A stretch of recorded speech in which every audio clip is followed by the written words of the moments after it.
Hello. Sir, শুনা পাইছে? আপুনি আহি আছে বুলি লাইভ।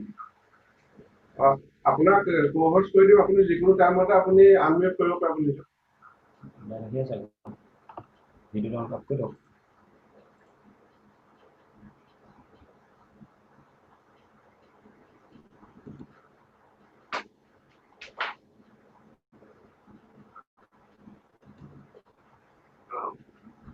Ma'am, sir, শুনা পাইছে?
শুনা নাই চাউণ্ড অহা নাই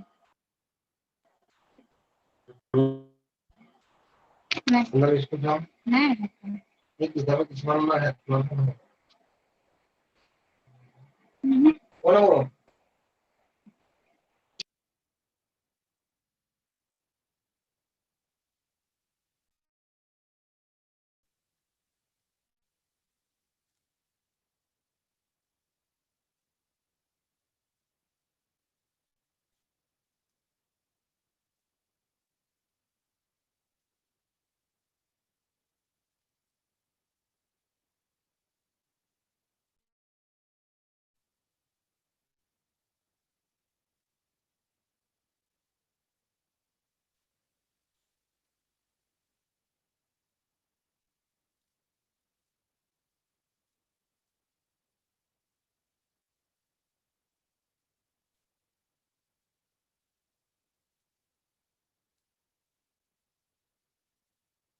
Good afternoon to all.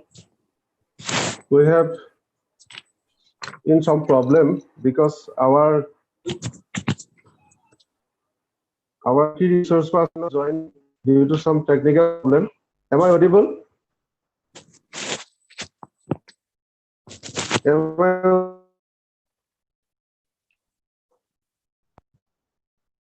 Hello?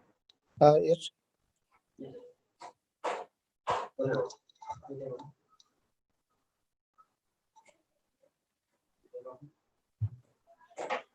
We still not starting that webinar because we're facing some problem, technical problem.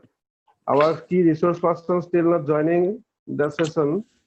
So other dignitaries have already joined. So I think we should start the session.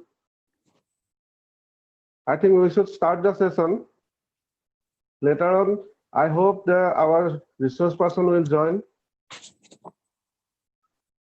I see here our respected principal, sir, respected principal of Rangachahi College, and my respected resource person, Dr. Quendarisa Kharbuli, ma'am, and our inaugurator, Dr. Kandarpa Deka, sir, already joined in our session, in our webinar. So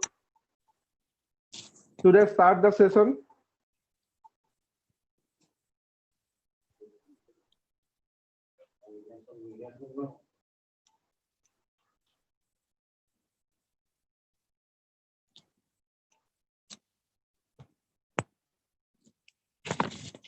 I think we should start the session.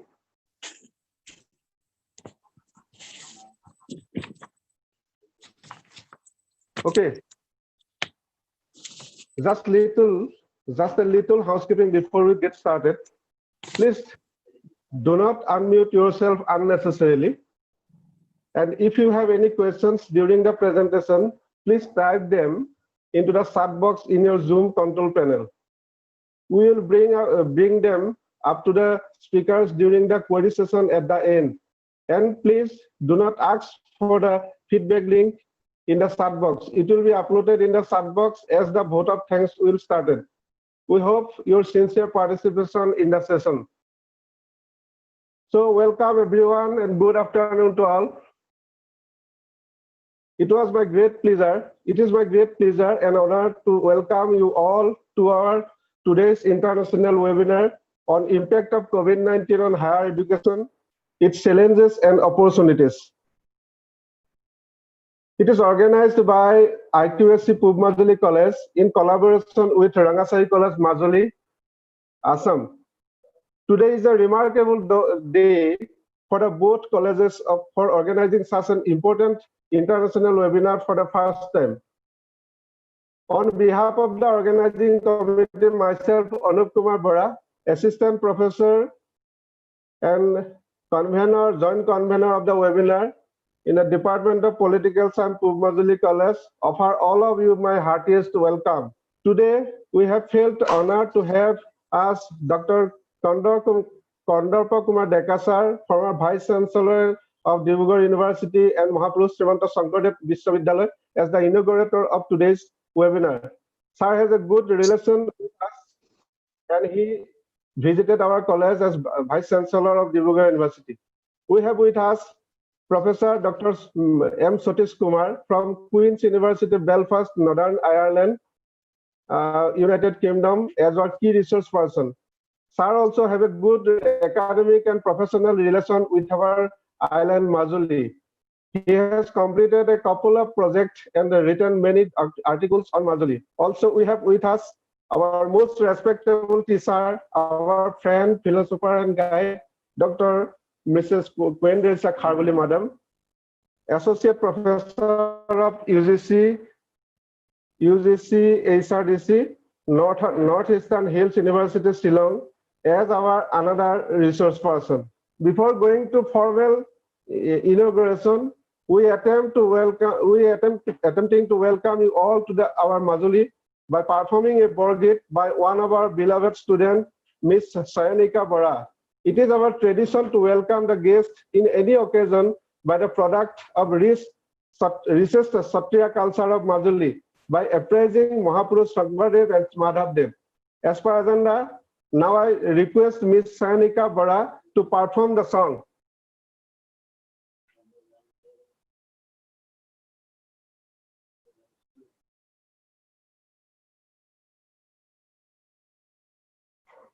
Sayanika.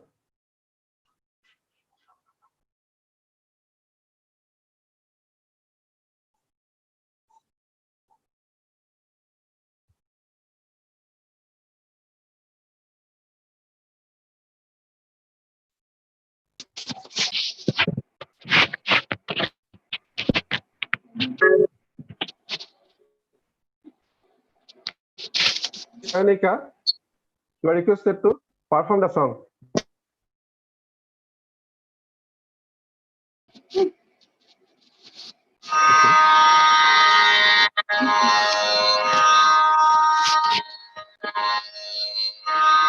নমস্কাৰ পৰিৱেশন কৰিবলৈ লোৱা বৰগীতজনা মহাপুৰুষ শ্ৰীমন্ত শংকৰদেৱৰ দ্বাৰা ৰচিত ৰাগ ধনশ্ৰী তাল পৰিতাল।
Thank you.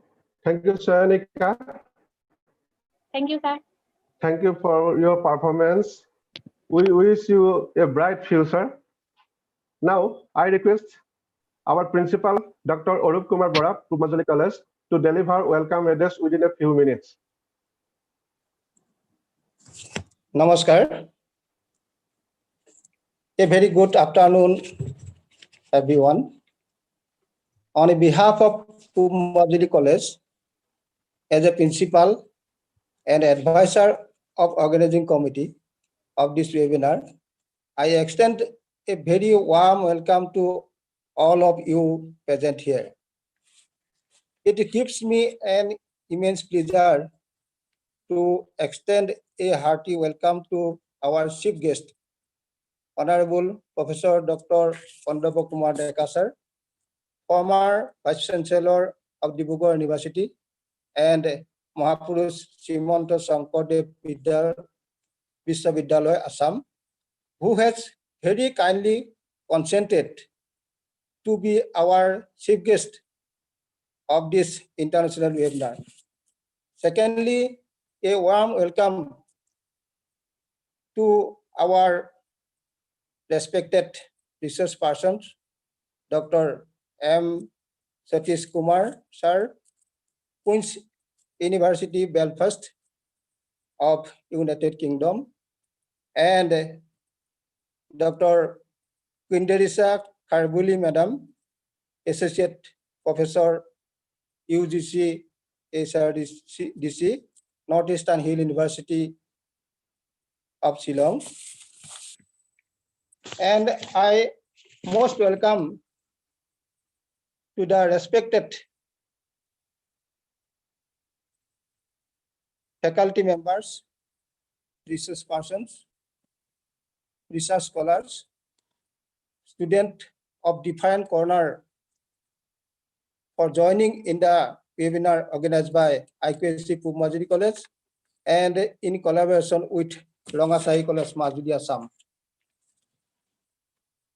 As we have already know that present situation of the world as well as our country is totally pandemic from all sides. In this context, the selection of the webinar topic is related with present situation, that is impact of COVID-19 on higher education, challenges and opportunities. I think this webinar becomes fruitful to every participant. I wish for the success of the webinar and thank to Mr. Deepak Bora and Prasanto Bharali of IQAC members, conveners Mr. Anup Kumar Bora, Uttam Saikia of Majuli College, Mrs. Lokimi Borua of Rangachahi College, and respected Principal Dr. Navakumar Gam and Moderator Dr. Aravindo Kumar Chaudhuri of Rangachahi College. So once again, I welcome you all. Please take care and be safe. Thank you. Thank you, sir. Thank you for your nice and precise speech. Then I request Dr. Navakumar Gam, sir, Principal of Rangachahi College, to say a few words to the dignitaries and participants. Over to Dr. Navakumar Gam, sir.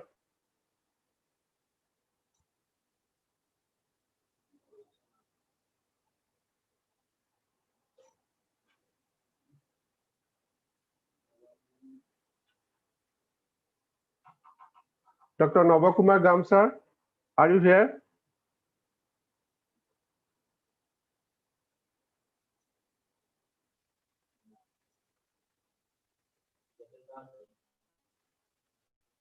I think he has lost the connection. I think he has lost the connection. It's okay. He will say in the end of the webinar. Then we are trying to go to the formal sessions. Now, I cordially request Dr. Kandarpa Kumar Deka, sir, to formally inaugurate the webinar. Before this, I'd like to introduce our sir. Sir is well-known academician and an administrator. He was a faculty and registrar and vice chancellor of Dibrugarh University, and also the vice chancellor of Mahapurush Srimanta Sankaradeva Viswavidyalaya. Thank you. I welcome Dr. K.K. Deka, sir, to formally inaugurate the session.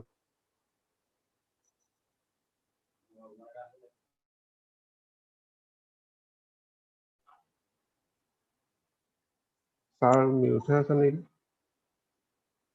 Good. Am I audible now? Yes, sir. Yes, sir. Okay. Yes, sir. So, Principal Dr. Anup Kumar Bora of Majuli College, Dr. Navakumar Gam of Rangachahi College, Vice Principal Mr.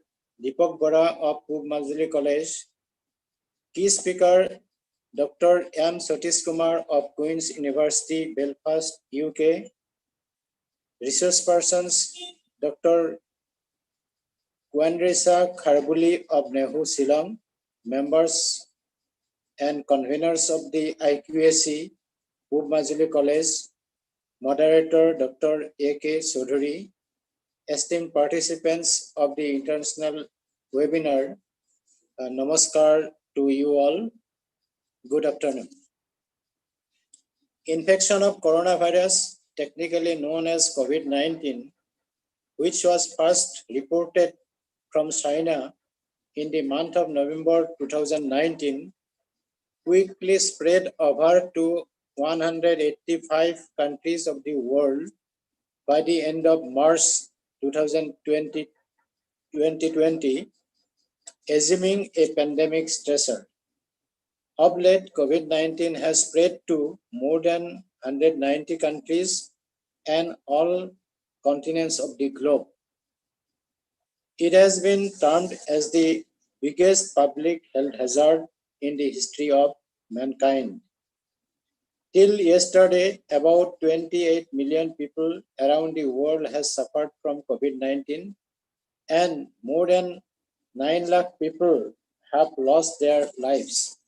In India, about 44.7 lakh cases have been detected so far, and we have lost more than 75,000 persons.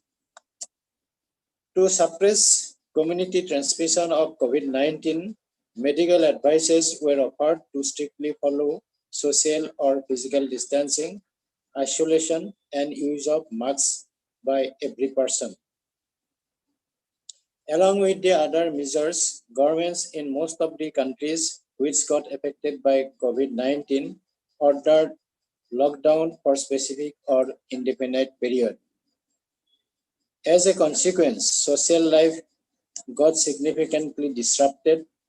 Economy in most of the nations got shuttered, and educational activities got severe setback as educational institutions of all types had to be closed down. According to the United Nations, as mentioned in its policy brief published in August 2020, COVID-19 pandemic has created the largest disruption of education system in history, affecting nearly 1.6 billion learners in more than 190 countries of all continents. It has impacted 94% of the world's student population, up to 99% in low and lower middle income countries. In India, most of the educational institutions have remained closed since second week of March 2020, and nobody has yet been able to say confidently when the educational institutions shall be allowed to reopen. As per one estimate, around 320 million students of all categories in India has been suffering from educational loss. As the educational institutions had to be shut down all of a sudden, it hardly gave any time to the institutions to plan for taking measures to avoid academic loss to the learners. Moreover, as the shutdown started at a time when classes were being held in full swing, at the mid of the semesters in most of the universities in our country, the curriculum remained incomplete. Usually in the month of May and June, end semester examinations are held by most of the universities and institutions of higher education. The examination schedules have been disrupted. In some cases, examinations were held, but results could not be prepared and declared as per the schedule. It is also important to note that entrance tests by several universities, institutions of higher education, and competitive examinations by some important organizations are held during the month of May or June every year. But due to COVID-19 pandemic and lockdown, these institutions and organizations had to postpone them. Postponement and rescheduling of entrance tests and examinations may face impact in terms of slowdown in internship and placements. This shall definitely invite far-reaching consequences. Technology are playing a great role during the lockdown period like learning from home and teaching from home. But in a developing country like India, infrastructure for online learning from everywhere is not ready, and as a consequence, a digital divide has been created, and the policy of inclusiveness has badly been affected. It has also given rise to an apprehension that we may have to leave large population of the student untouched due to the digital divide. Moreover, as nobody could even imagine that such a grave situation shall arise, curriculum of the educational institutions were not designed for such online education. Online learning requires a special kind of teaching learning methodology. But frankly speaking, all teachers are not yet good at it. For real online learning, a dedicated online platform specially designed for this purpose is essential. But in India and in some countries, it has been observed that most of the teachers are conducting teaching on general video platforms, which may not be suitable for real online learning and thus compromising with the objectives of teaching learning process. It is said that against every dark cloud has a silver lining. Even the dark cloud of COVID-19 has some bright spots. From the experience of the pandemic, we can expect that in near future, a new type of teaching learning shall be popular, which would be a blend of face-to-face and online modes. It has also been felt that collaboration and online meetings, discussions, seminars, and symposia shall be more and more popular. This international webinar itself is an instant example. To organize a seminar with physical presence of the resource persons and participants, lot of time and money are required. But after lockdown due to COVID-19 pandemic, it has been observed that lot of webcast, online event, web seminar or webinar are taking place. Today, amongst us, there are two very scholarly resource persons like Mr. Satish Kumar and Dr. Quendarisa Kharbuli, who shall definitely deliberate on all aspects of the theme of this webinar, and therefore I shall not go in detail about the challenges and opportunities brought about to higher education by the COVID-19 pandemic.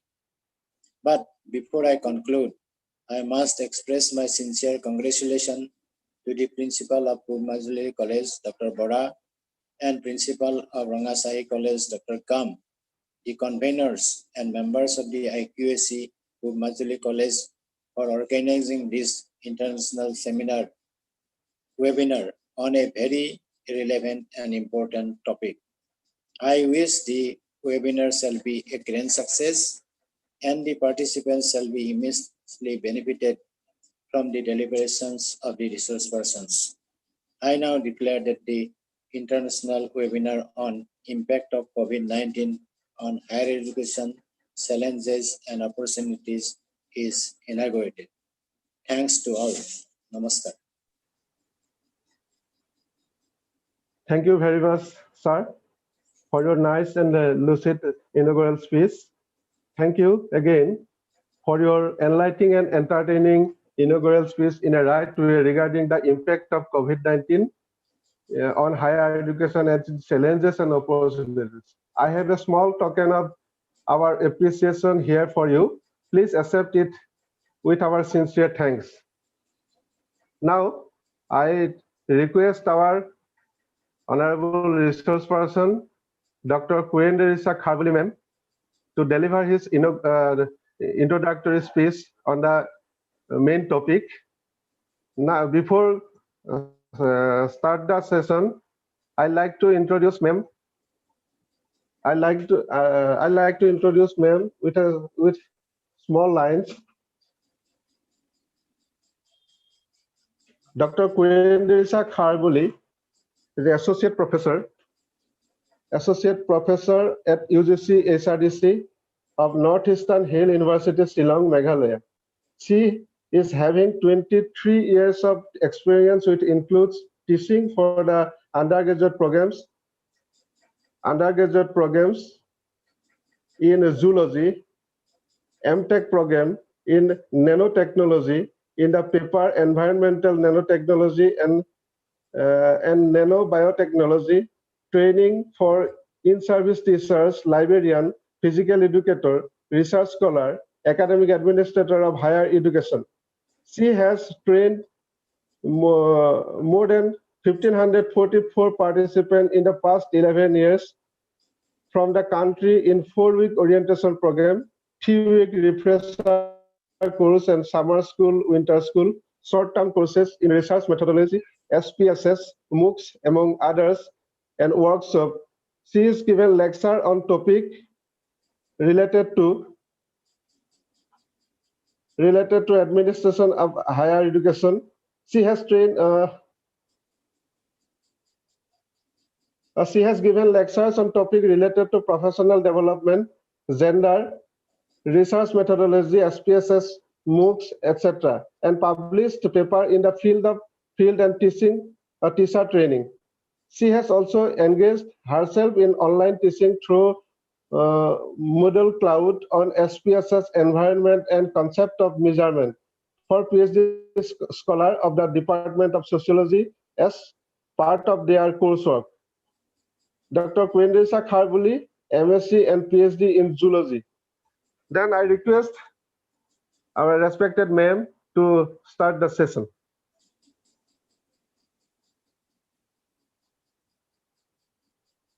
Please, ma'am, unmute yourself.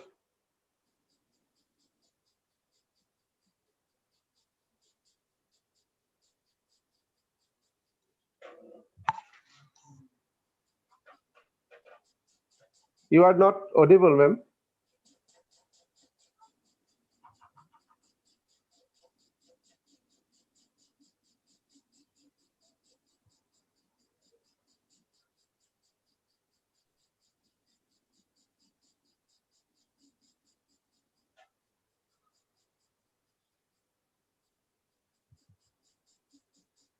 No, ma'am, you are not audible.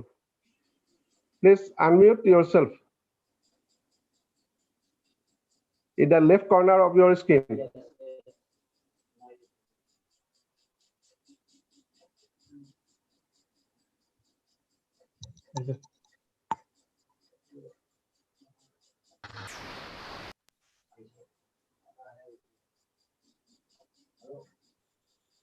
Ma'am.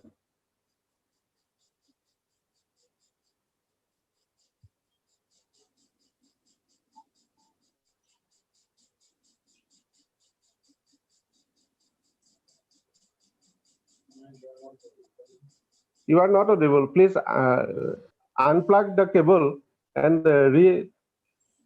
reconnect. Reconnect the cable. Reconnect the cable of your mic.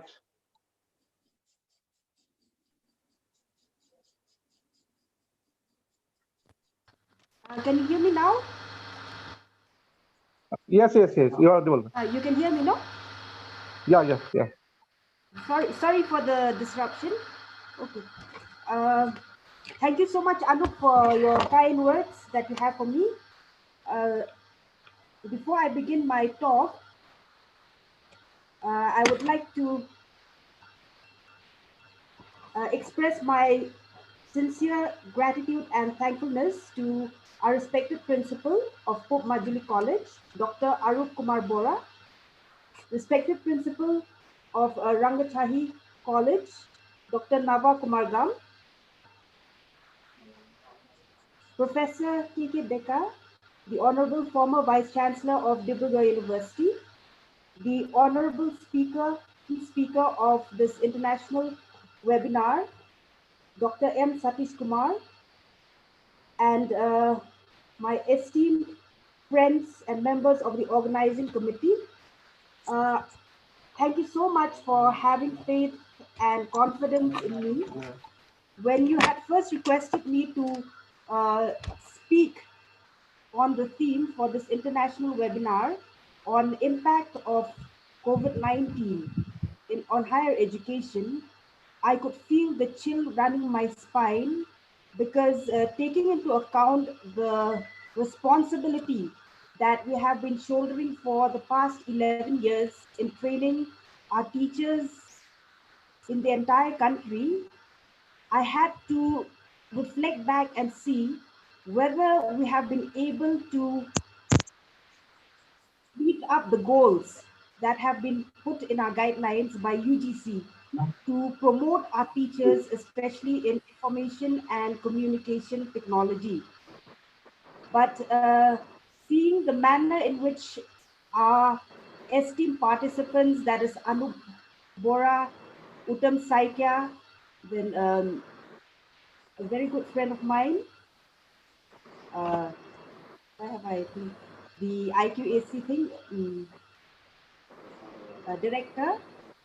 It's a really, it gives me a satisfaction to see that like you people have gained something from our training and you have been motivated to be operational in spite of the pandemic.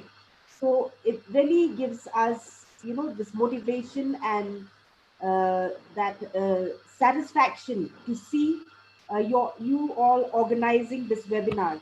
Apart from Majuli, I had also got a lot of phone calls from my other participants from different parts of the northeastern states, where they had asked for me to help in terms of resource person or topics.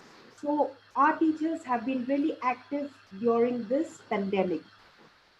Now, when we look back at the entire situation of how this event led up, we can see that when COVID-19 was declared as pandemic by the World Health Organization on March 11, 2020, the first sector to have felt the jolt of COVID-19 was the education sector.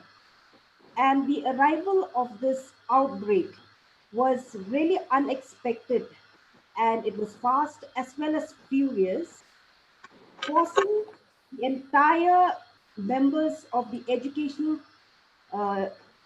community to have an overnight transformation on the activities that they have been carrying on daily.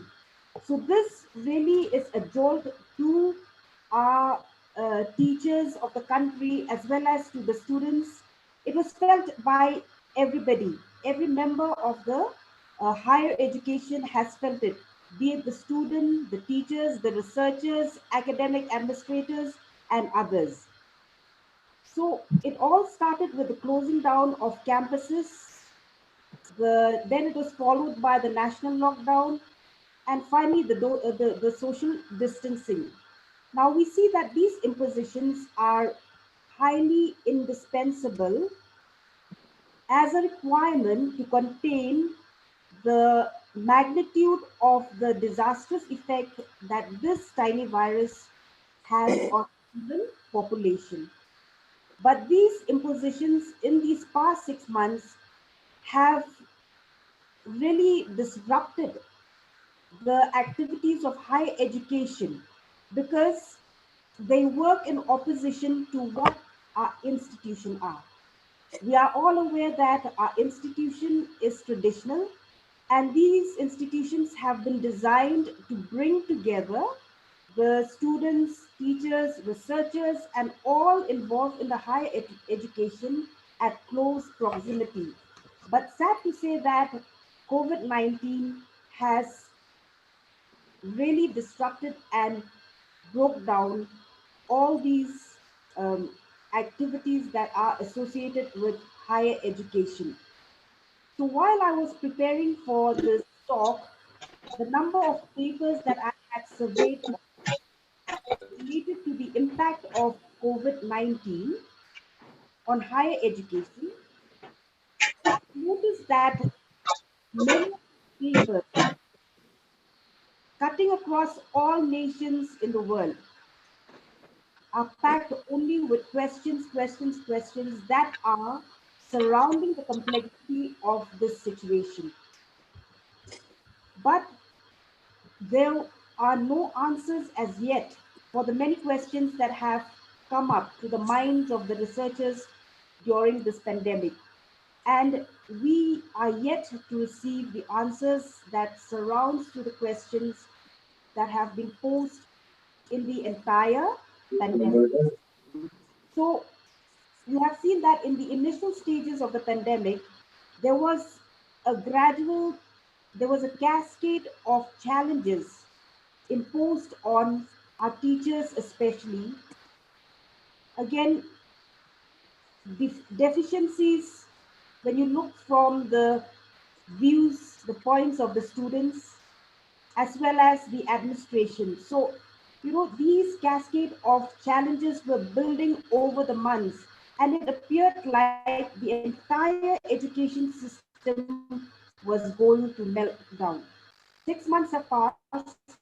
We have now reached this unlock 4 phase, though we are witnessing that a majority of the other sectors are gradually opening up and becoming operational. But this sector of ours, which is highly critical to the very existence of a civilization, is still experiencing these disruptions.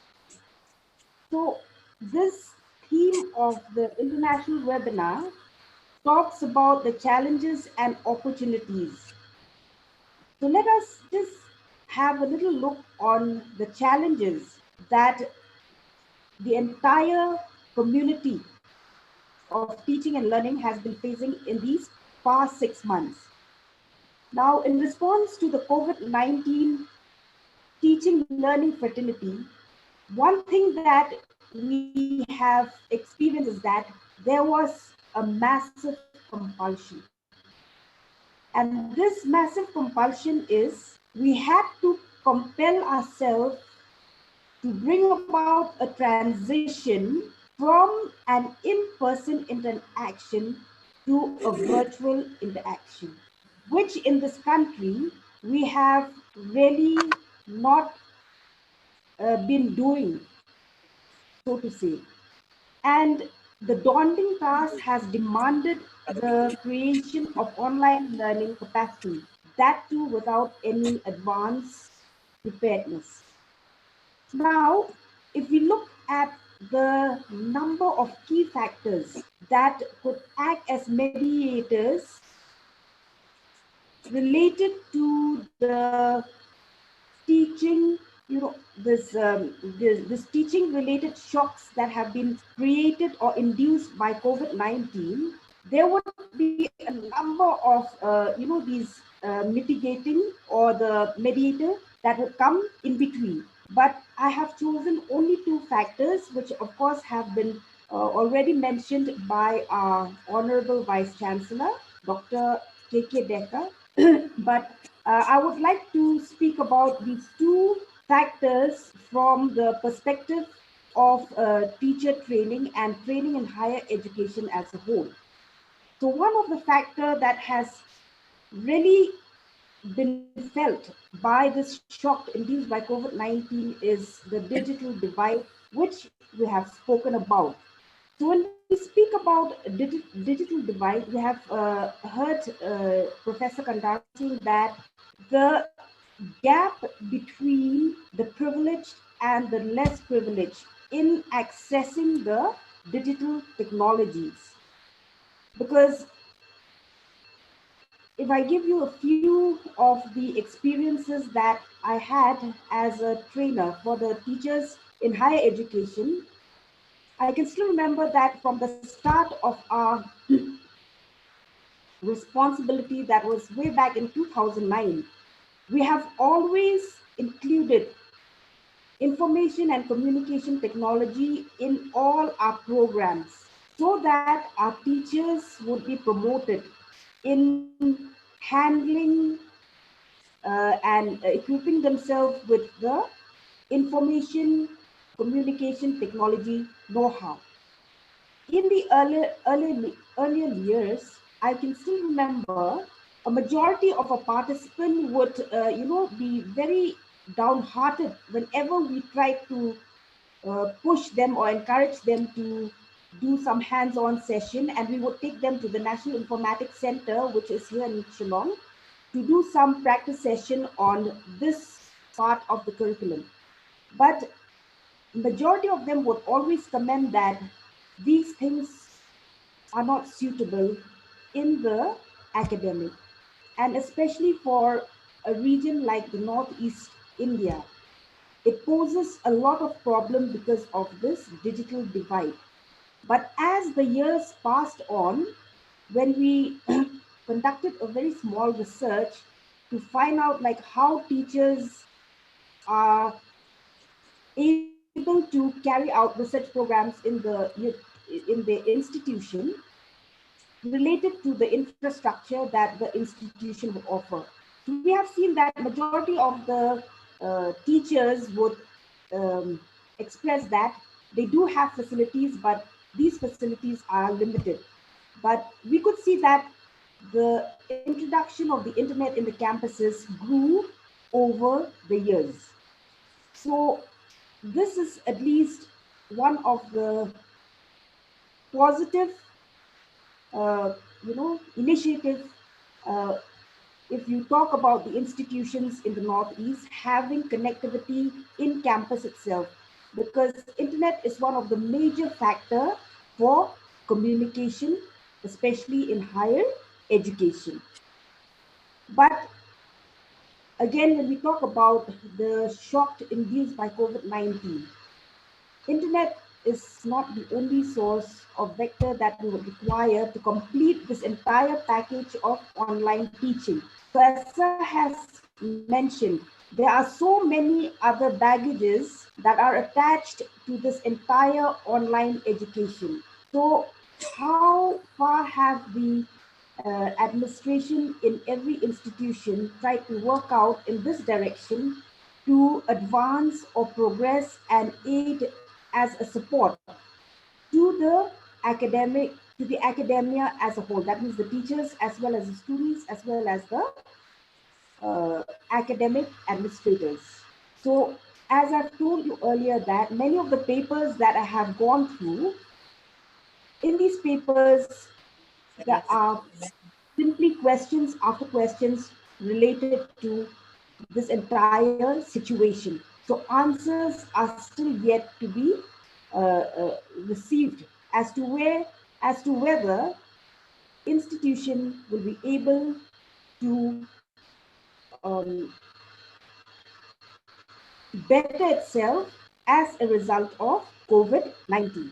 Now, the second factor that is highly, affected by COVID-19 is the digital literacy.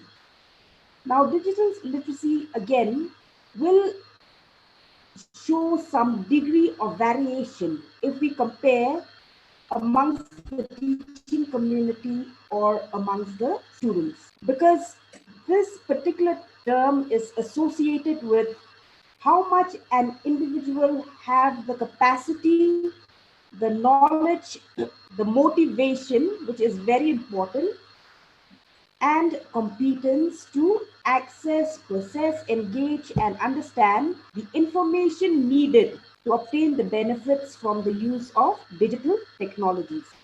So it has to start with motivation, which is very important for every teacher and student at this point of time to adopt this new method of learning. Because when we come to competence, again, for this, the students and the teachers can rely on the administration, whereby the administration can work from an angle where they can provide such support, technical support for the teachers as well as the students, or if you have any students in the campus itself, you can use them so that they can help each other to progress this new technique of teaching. So when we come to knowledge, as far as our teachers are concerned, this the stage for digital technology has already been set, especially in our country. And this we can give or cite an example whereby the government of India has initiated the MOOCs, which is popularly known as the SWAI MOOCs, that is the massive open online courses for lifelong learning in the entire country. And this initiative was started way back in 2017. Apart from that, we could also see that this world is again provided with diverse online services as well as platform for delivery of content to enable us to adopt the online learning. So I still remember that around 2015, every HRDC in the entire country have been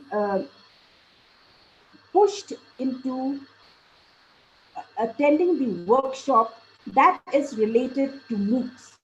So we as trainers, we had to first equip ourselves, capacitate ourselves with the knowledge on how we can accept this different mode of teaching.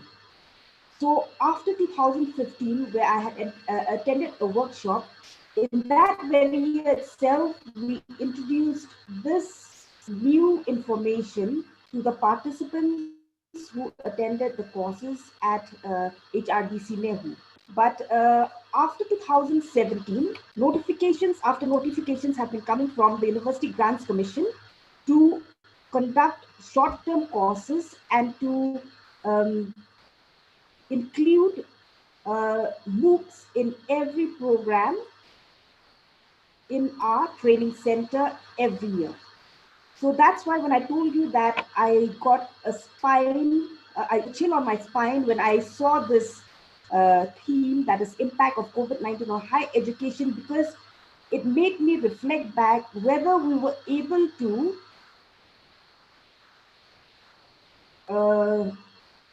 carry out or execute this part that is asked for during that time, and not knowing that it would be of so much importance during this pandemic. So we have never missed on giving trainings to our teachers as far as online education is concerned. So I'm hopeful that in these 6 months, these teachers have been trained in as many HRDCs in the entire country could at least use that knowledge, that awareness they gained during these trainings during this entire lockdown. So this is one way which probably must have helped the teachers to manage in crisis such as this. Prior to the outbreak of COVID-19, MOOCs, etc., could be viewed like, occupying the periphery of the realm. Because a majority of the teachers, as I've told you, they were interested in the classes, but they felt that it was not really a necessity at that time. But the very famous adage of necessity is the mother of invention. Now in COVID-19, we realize that SARS-CoV-2 is behaving like a catalyst, and it is one thing that could necessitate the adoption of online education in higher education. So at least SARS-CoV-2 has managed to be victorious in this component of the curriculum. Now, the only suggestion that I would like to give from my side for our dear teachers in the entire audience that is present here. Of course, I have seen from the participation list that it's not audience only from the country or the Northeast, but I'm really proud for the entire organizing team that they could even get participants from at the international level from different parts of the world. So at least from their perspective also, we are able to understand like what is the scenario like during the pandemic. Now, the only suggestions that I want to give to our teachers is that during this period, I hope that each and every teacher can use this period as a period of pedagogical experiment. Try to experiment as much as you can with the services provided before you, the equipments provided before you that would aid you in advancing this online mode of teaching. Because see, we have lost so much of time as far as the students are concerned. They are our future and they must not suffer. And since these opportunities are there, I encourage the teachers to focus on these underlying opportunities and harness them to the best benefits of our future generation. As Sir said that, in a dull cloud, there's always a silver lining. I too see a silver lining in spite of the escalating, uncertainty and tragedy that is coming before us every day, created by this very tiny virus. And such optimism came into me when I read few papers where in the past pandemic, such as the Great Plague of London, the bubonic plague, two iconic in the field of literature and science, was so productive, even in spite of quarantine, that they have come up with great work in the field of literature and science. And these are none other than William Shakespeare and Isaac Newton. So I am hopeful that our teachers would be more operational, because this pandemic is still very uncertain up and down. We don't know how long it's going to go. So I'm hopeful that you would grasp this opportunity, make the best use out of it, because we see that there are more and more webinars on workshop training programs as far as teaching online techniques are concerned. Even HRDCs are going to start with, these number of programs. In our cases, also, we have been delayed by already 5 months. We have lost 5 months in training program, but we will be starting shortly. And our focus now is mainly on how to build the skills of digital technologies to our teachers so that they can be a blessing to our students. So I urge on every teacher to overcome whatever barrier is in front of us, because we as educators, as one of the sub-team, must rise above.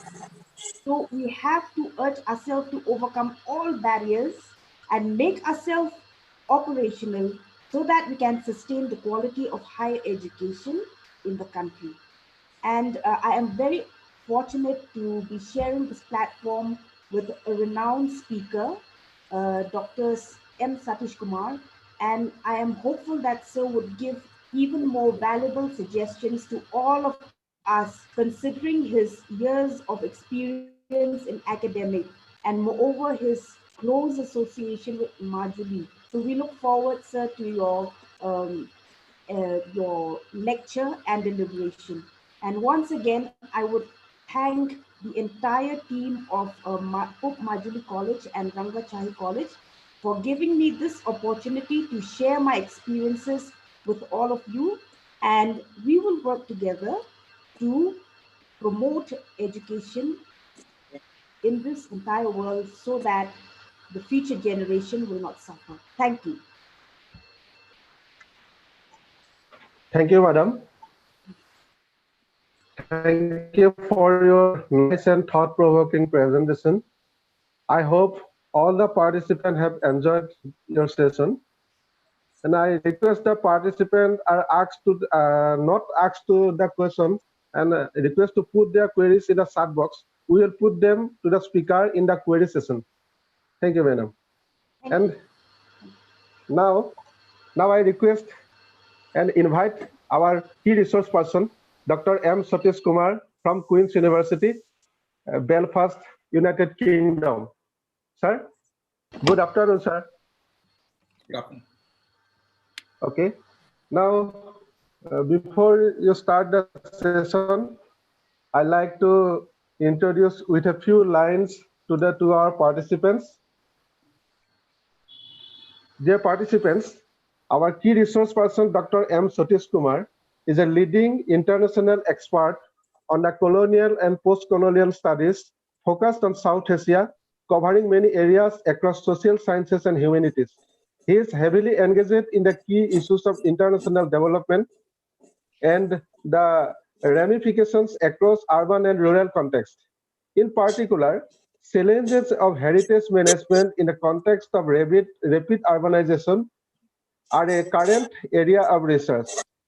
His knowledge and expertise is widely sought by governments, charities, and other organizations, and he has been an active advisor on subjects such as international development and higher education to the Department of International Development, Northern Irish Assembly, Indian government, Royal Irish Academy, community as a member of peer review colleges of ASIC, GCRF, and Newton Fund, and a reviewer of proposals for a range of other funding bodies, such as the British Council.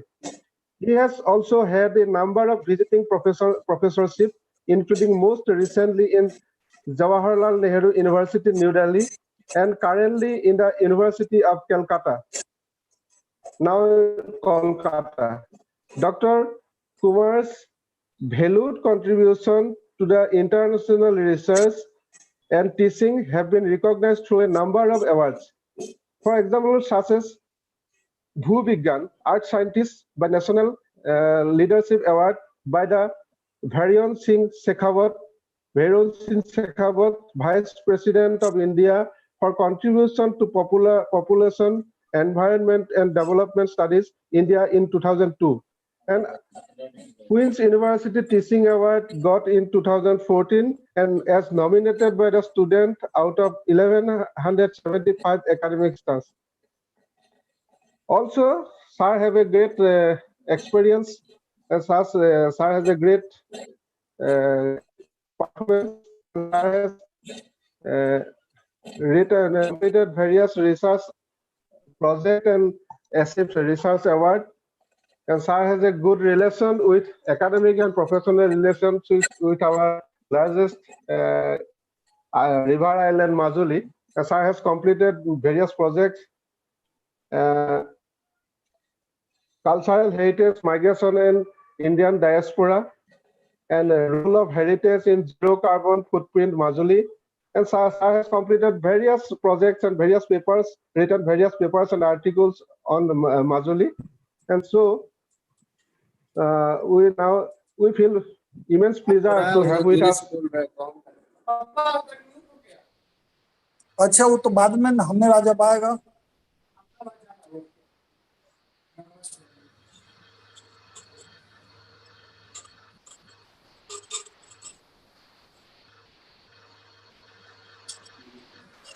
Now I request Dr. Satish Kumar sir to start the session. Thank you very much. Namaskar. And I would like to say goodbye to Dr. Kharbuli, because you'll be surprised that I was born in Shillong. I am a person from the Northeast, so I'm very happy to see you there in the audience as well. My own experience of having worked in JNU for almost 12 to 20 years and having spent time in Cambridge and in Queen's now, almost within the 32 years experience, I had the opportunity to have many sort of exposure to teaching methods and teaching opportunities in JNU, in America, in Singapore, in Cambridge as well, and now in Queen's University. So I have been on sabbatical as a visiting professor in BHU, and I was stuck during the COVID. So I know that COVID has come as a major shock to our system. So today, what I want to do is to really thank the organizers, particularly Dr. Bora, Professor Deka, Dr. Graham, and also the Dr. Kharbuli for providing the background introduction to the whole debate. I want to look at it in terms of an opportunity regarding higher education. And what I intend to do in the time allocated to me, particularly now, is to provide a bit of a context in which we are sort of discussing this whole pandemic and its impact of pandemic on higher education. So a bit of background, because the background also led to the new education policy being announced. And I'm going to pick up a few points. I'm not going to go into details of the new education policy government of India, but I want to highlight what are the key aspirations that are being signposted. And then I would like to go straight into the what I call the rules of engagement between in the context of COVID-19 and its impact on higher education. So that would be my approach. And I would like to I'll basically see if I can share my screen to you first, just to provide an introduction. So in terms of if I can do that, let me see, sharing a screen will be a useful starting point. Let's see.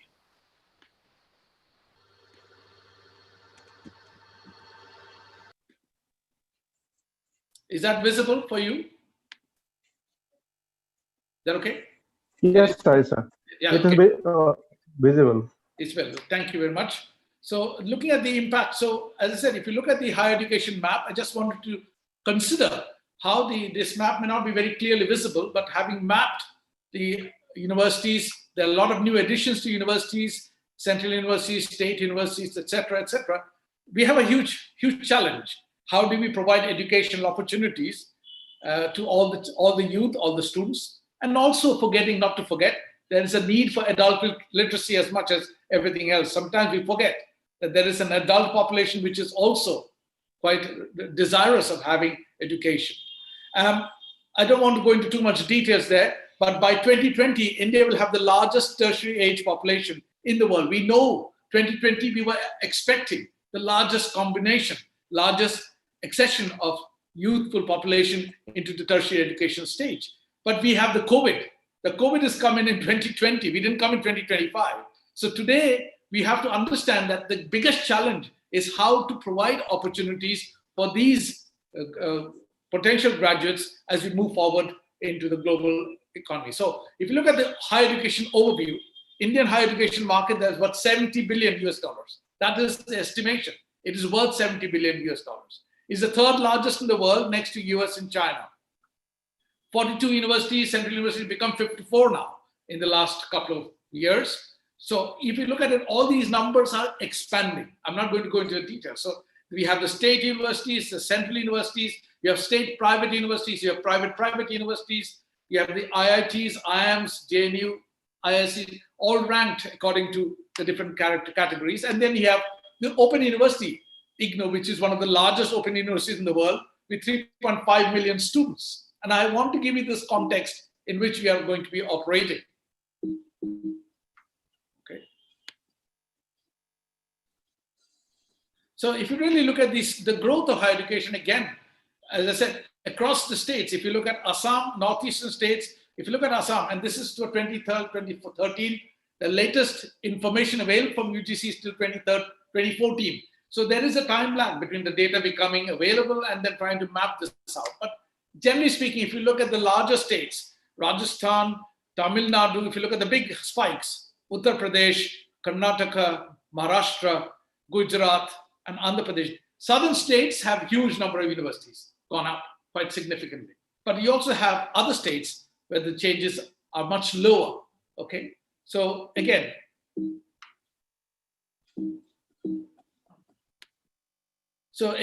if you really look at the global FDI flows as well, it's supposed to estimate that 1.96 million will be created. I don't want to go into too much detail. Let me just move on from there very quickly. the goals of the higher education sector, bringing expansion, equity, and excellence. So 3 words: expansion, equity, and excellence. Because of the huge disparity and inequality in the higher education sector, there is a demand for availability, expansion, equity, that all people, right across all the scheduled castes, scheduled tribes, OBCs, and all the groups, all inclusive. That equity is a crucial area. And equity, I'll come back to that as we go further into the discussions about COVID-19 and its impact. The other one is excellence. How do we ensure excellence is retained even at the times of COVID? Okay, so these are key issues that we need to be aware of. At the end of it, we also have to look at the employability. Are we able to produce graduates who are in a position to get gainful employment? Okay, most of the studies have shown that there is a huge mismatch between the skills that an individual has and the jobs they end up doing. It's a huge gap. So people who are designed to do something very specific to a particular industry or particular task, they don't get that opportunity. Most of us is trial and error. I've been very fortunate, as I said. I've been teaching and working in the higher education sector for 32 years. I had a very clear perspective, and I followed that perspective to become an academic, an educator. But there are people who have not got that opportunity. All of us find that people are doing things where they could have done better if that environment was available, and it is what it is in the context of our country. I see this even in the West, that students are not doing what they're designed to do. Okay, so India has a huge target. Even the new education policy talks about a huge target, 30% gross enrollment ratio by 2020. It hasn't happened. So the projection is by 2030, you will be able to achieve the gross enrollment ratio target. So there is this whole idea of enhancing quality, enhancing accessibility, and enhancing affordability. These are big issues. Okay? How to enhance quality, accessibility, and affordability. So I'm just going to very quickly run through, as I said, most of the figures we have seen in terms of the growth of higher education, et cetera, et cetera. But as I said, if I really look at it, it is trying to reach the 30% mark, gross enrollment ratio. That means getting inclusivity in that gross enrollment ratio, which has become crucial. Factors, I mean, if I really look at it, and I'll stop here at this point because I'm going to talk about connected learning, which is now the key theme in terms of post-COVID. How do we bring this connected learning into a framework? So let me take a break from there and then really go back to my own explanation that if you really look at the interstate disparity, so for instance, interstate disparity in higher education between Delhi and Assam. Delhi, interstate disparity 31.9%. Assam is 8.3%. So huge gap in terms of the accessibility. Rural-urban divide is massive. I mean, in the urban areas, 23.8% gets access, and in the rural areas, only 7.5% get access to education. So big differences. Differences between SCs, STs, OBCs are again huge in a country like India. On top of it, the gender disparity is also quite enormous between male and female having access to. So we have all of these issues. We also have outdated curriculum. We have curriculum which is pretty much dated. We are not up to speed. We don't have modern resources available. And I have spent time in India for 8 months with my students and looking at Banaras and Kerala universities and others. And I found that there has a lot of allocations in terms of books, but the books are substandard books. They do not have books which are quality that they can learn and they can learn from. The access to computers is a big problem, even in established universities. State universities is a huge gap between state universities and central universities. The allocation, education is a state subject, but the allocation is the last as far as education is concerned. We put it as the last priority. Okay, so these are big, big challenges, big, big issues in terms of accreditation and in terms of how the infrastructure is provided for. So there is a deficit in the infrastructure. So education has to be a public good. Education has to be a public good, and the new economic policy makes it absolutely clear that education is a public good and it's not a commercial activity, nor is it a source of profit. So there is a need for substantial investment in public education for good governance of all institutions. The societal challenges in India needs to address all of these issues. Okay. So new education policy, I'm going to give you numbers. Section 12, Section 12.1. So if you can just follow that later, it'll help you. So Section 12 of the new education policy makes it very clear. Optimal learning environment and support for students. Can we have optimal learning environment and support for students? So that is the desire, that's the aspiration. We have a lot of those aspirations. So ODL, I know Kharbuli has already mentioned about open and distant learning, etc. That is already there. But how do we prepare? How do we scale up? How do we make those becomes much more relevant in the post-COVID context? How do you make open distant learning much more effective? Okay, so there is that aspect of open and learning. So 13.2 talks about essential infrastructure, modern digital enabled classrooms. How can you have digitally enabled classrooms? COVID has shown us that we do not have digitally enabled classrooms at all. And that is a big problem, that COVID has shown how digitally enabled classrooms are not existing. And at the same time, we find that there is a huge gap in the infrastructure across the state, within the state, even within the education institution. Some programs have much more effective infrastructure. Science streams, STEM subjects have much more effective infrastructure. Social sciences, humanities do not have that same level of infrastructure. Then the student-teacher ratio is another issue that is being brought out by the new education policy. Student participation is crucial, 12.9. Student participation as prime stakeholders in the educational system. Okay, so all of these are crucial. 15.9 is something which I've been working with the government of India for many years. And it is quite significant that 15.9 talks about the need for training PhD students to become good teachers. Just because you have a PhD doesn't mean you are a good teacher. I suffered that when I was in JNU, that good professors do not make good teachers, okay? And good teachers do not make good researchers. So how do you provide a good balance between teaching and research? So improving the teaching, educational, pedagogical training is really important.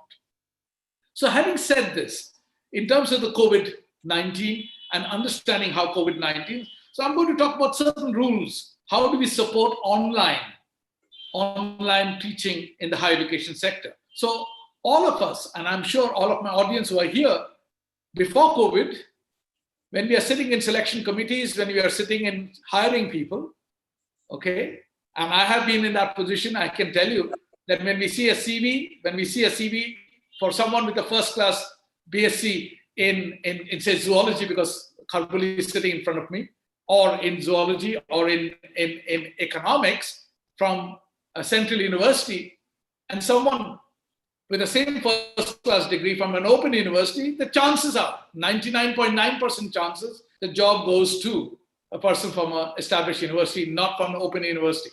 Okay, open university is always seen as an access course, that you are only there to add value to your existing, or if you haven't completed your studies, how can you build up your credits and scores over a period of time? And that has been the mindset before COVID. Today, that has changed. It has exploded that myth. That has exploded the myth that the online teaching, it was a contingency plan. People were not prepared. Even in my university in the UK, we were not prepared. Last week of teaching, everything went haywire. We had to find immediately, okay, students can't come to the class. They have to submit the tutorials. They have a tutorial class to be held. They have exams to be held, end semester exams. How do you do it? Okay, so all the regulations became redundant. You have to add new policy recommendations, modifications to cover your background, to be able to cover the delivery of that particular program for that academic year. Okay, so you had constantly firefighting to make that happen. And people struggled to make it happen. Exams were conducted, online virtual graduation took place, online graduation ceremony took place, and that cohort, that particular academic year was brought to a close. Today, we have to start thinking about the new term. So the tussle between UGC saying you can have exams, you can't have exams. Hey, if you decide, you have to make, academics have to make that decision. It cannot be made by decision by bureaucrats. whether exams can be held or not. We have given our responsibility of academia, responsibility to bureaucrats. It should be academic decision. And I am a firm believer that academic decisions have to be made by the academic. And I think Prime Minister Modi made that very clear in his speech to all the states, that new education policy should not be micromanaged by politicians or bureaucrats. It should be left to the autonomy of the education institutions. Without that, we cannot move forward. Okay, so I'm talking about the challenges and what are the opportunities that are coming in. So COVID-19 has become a severe disruptor for communities across the globe. And many institutions have closed voluntarily or compulsorily because they've not been able to deal with the change that has taken place. That's been one of the big challenges. So there's no one-size-fits-all rule. So let me take a few minutes, and I'm going to talk about 10 rules. I'm going to run very quickly through 10 rules. So number one rule is that the temporary online classes, because please bear in mind, universities are not designed as open universities. Open universities have done a fantastic job for 24 years, 25 years. Please don't compare yourself to open university. We are dealing with the COVID situation as a pandemic situation, as a first responder. Okay, we are firefighting the COVID-19 imposition on higher education sector. It is not a norm. However, we know now that we can also have to provide for all contingencies. Tomorrow, if there's a tsunami or an earthquake or a flood, how do you bring in this particular learning into our system so that educational delivery goes unhampered, unheeded, seamlessly?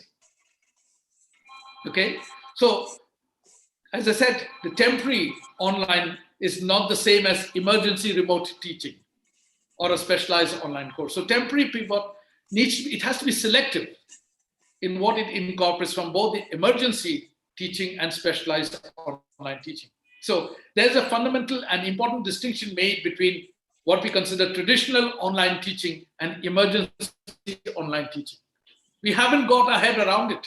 We are all jumping and swimming in the sea without understanding what is it that we are dealing with today. And we have, as I said, tomorrow there will be no pandemic. Tomorrow it will be some other natural calamity, some other crisis. But we have to prepare. We have to have the infrastructure in place to make sure that we don't fall short of providing an educational experience to our students. So for a proportion of the education community, distance learning is unfamiliar or worse, and it has a destabilizing threat to the educational sector. We have to, as teachers, as providers, we have to make sure that we don't destabilize our existing education sector, because students are the biggest casualty. Future graduates are the future casualty. So there is a need to highlight the commonalities in online courses, how they are developed, okay? What sort of social constructive pedagogies are at the core of this teaching? That knowledge is constructed. We know that knowledge is always constructed through interactions. In a lab, in a classroom, when students come from different backgrounds, different settings, that interaction creates a new knowledge system. The desire to perform, the desire to learn is very important. So providing a learner's environment is much more crucial, much more critical, and much more difficult. We are looking at it from our side of view in terms of just delivery. We have never considered the learner as the end product. And today, there has to be a paradigm shift in the way India looks at the post-COVID contribution to higher education. Really important. So that knowledge is constructed through interaction with others as opposed to copied from the text of a teacher. So interaction with others is crucial. That's the first point.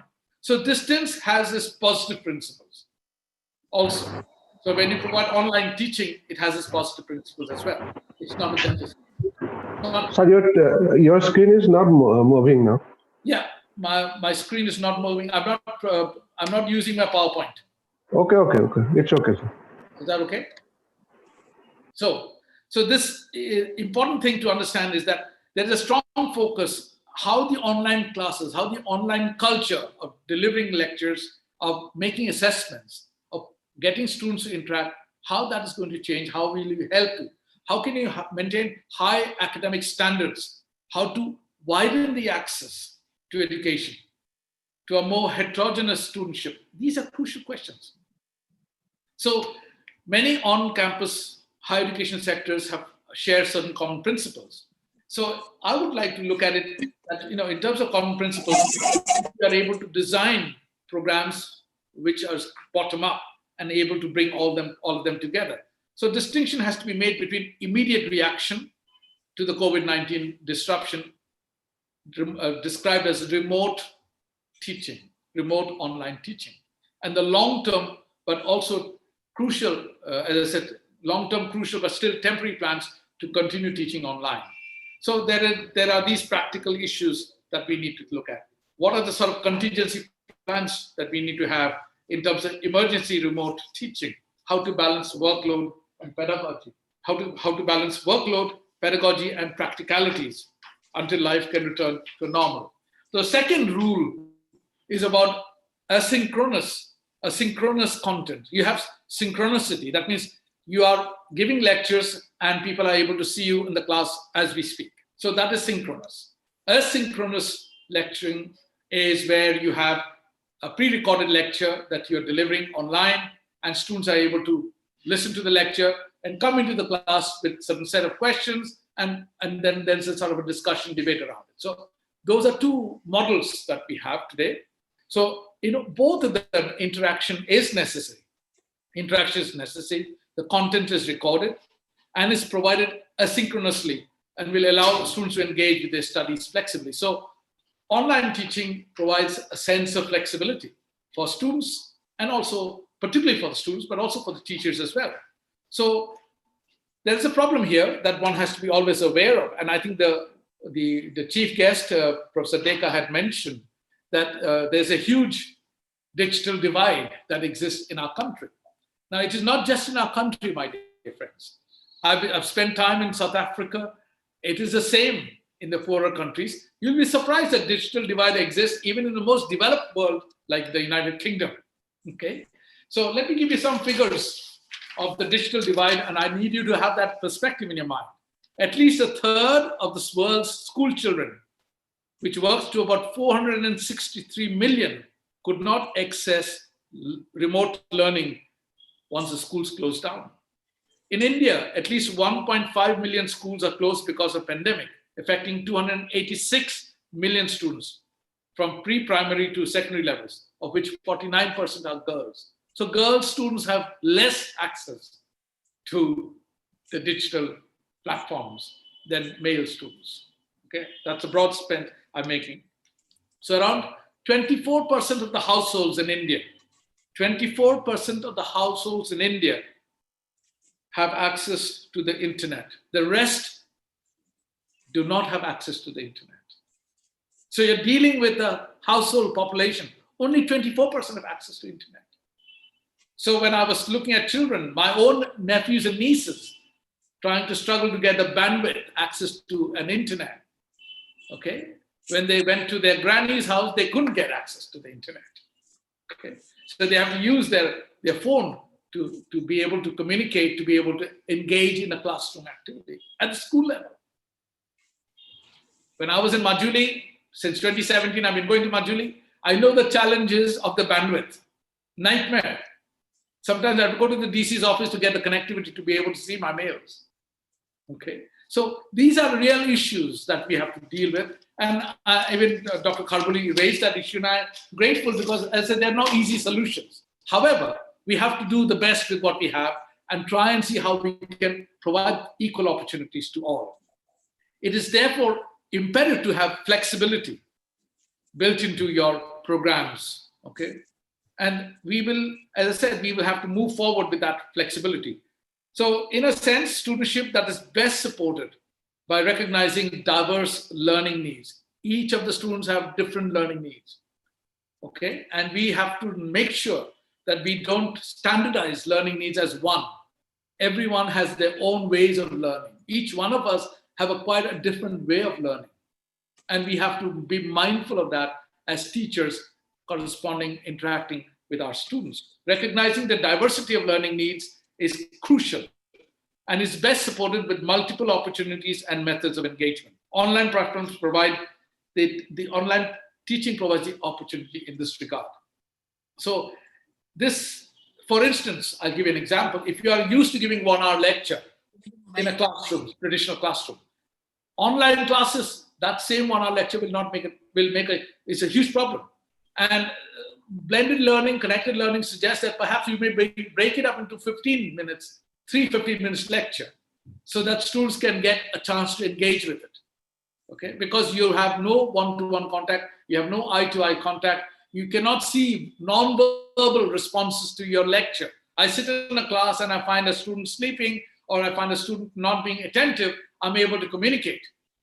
In a digital platform, you can't do it. And you need to find different ways in which you can connect, engage with the students continuously. So being empathetic, to have empathy for the students, the learners, providing self-recognition to the learners.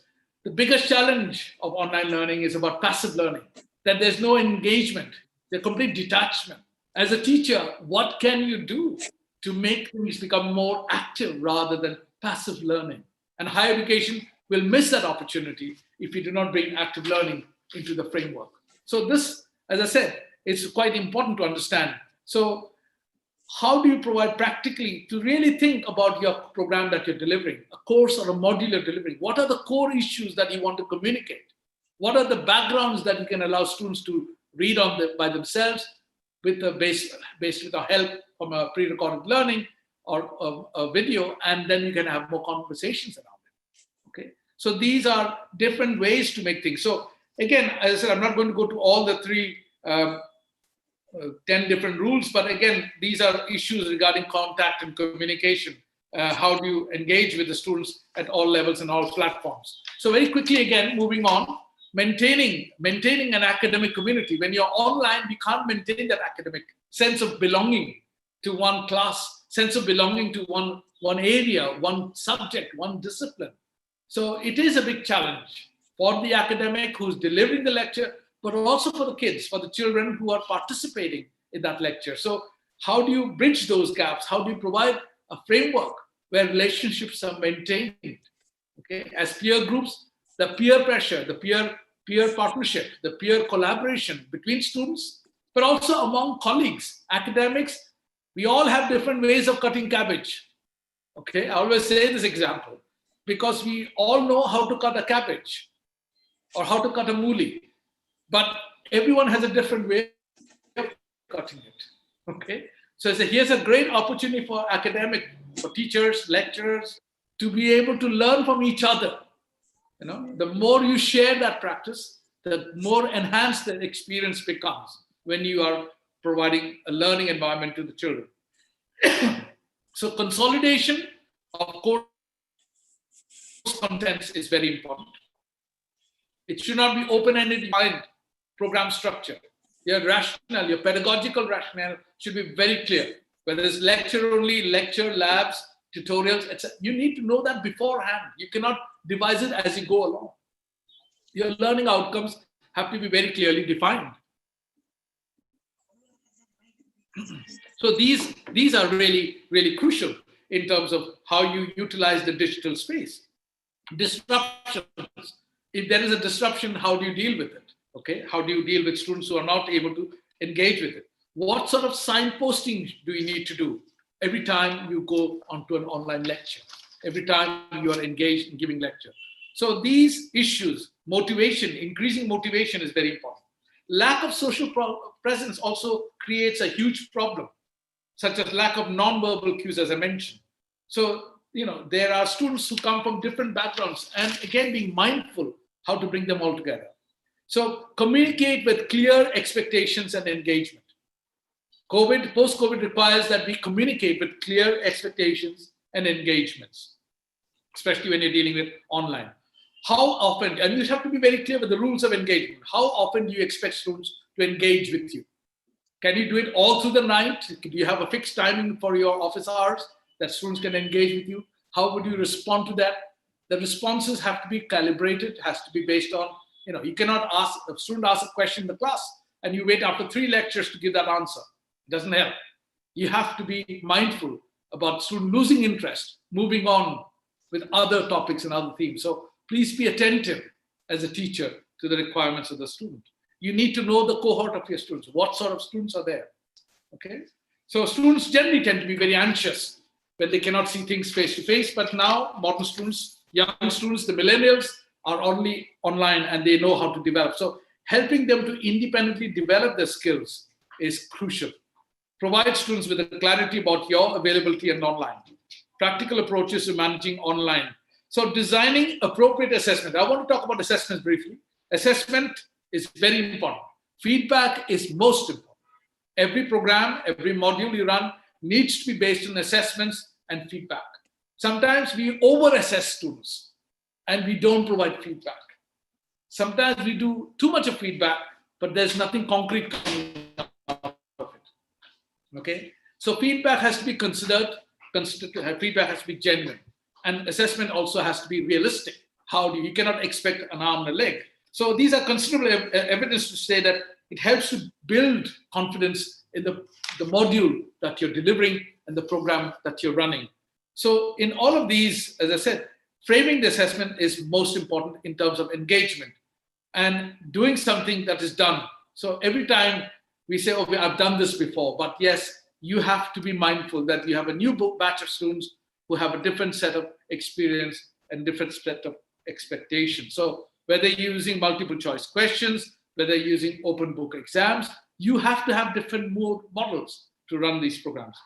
At times, it may seem that many higher education practices are closed books exams. But as I said, closed book exam is passé now. Now people use mixed exams. So some people are very good in continuous assessment. Some people are very good in formative assessment. That means a person is very good for giving end semester exams. But that is only one skill you're picking up. So if you have a 50-50 balance or 40-60 balance, so you may say end semester exams will comprise for 40% of the marks, and 60% will be on the summative assessments, every week or every fortnightly assessments. That is building different blended learning, different ways of assessment.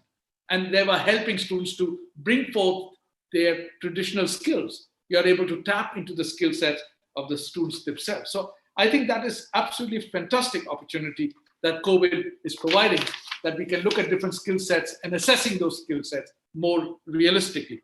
Monitoring and supporting engagement is also equally important, consolidating different aspects. So at the end of the day, please note that you have to review your online lectures. Your pre-recorded lectures have to be reviewed to see that it matches with your learning outcomes, that you are following the copyright laws when you're using materials, and also to help develop, a sense of community, academic community. One point I also want to mention that I know some people, like I have done online lectures now, when I come to the new academic year, do I just repeat the same thing? There are different ways of looking at it. Some people say, yeah, you can repeat it, but you will not have the same resonance with the students, new batch of students. So my advice would be always use 15 minutes, have a new introduction to that new class, 15 minutes with you, with a new shirt and with a new outlook, that you feel, that students will feel, wow, this is a new stuff. Okay, you have to bring excitement, you have to bring passion, you have to bring energy into your delivery, into your new program that you are providing. And these are great opportunities that you provide, and these are great opportunities for students to look at. So can I just wrap it up? As I said, one more point I want to mention is in terms of online clinical studies, laboratory works, and we know that there are constraints that people cannot be there, social distancing. But despite that, you can also provide exploratory opportunities. All the theoretical things could be done online, and then bring in a blended approach where you can bring small groups of students into the lab for them to follow through what has happened. So these are, again, arguments, discussions that you should be having with your academic directors and others, where you can bring these blended approaches to learning. Please also make sure that the course content is available and accessible to all students. Okay, and very crucial. Sometimes we miss those who are not in the forefront, those who are not there. Okay, please look for those signs so that you can really provide access to those students who do not have access to them. And finally, to create a community for staff and students. The success will be determined by the quality of your video content.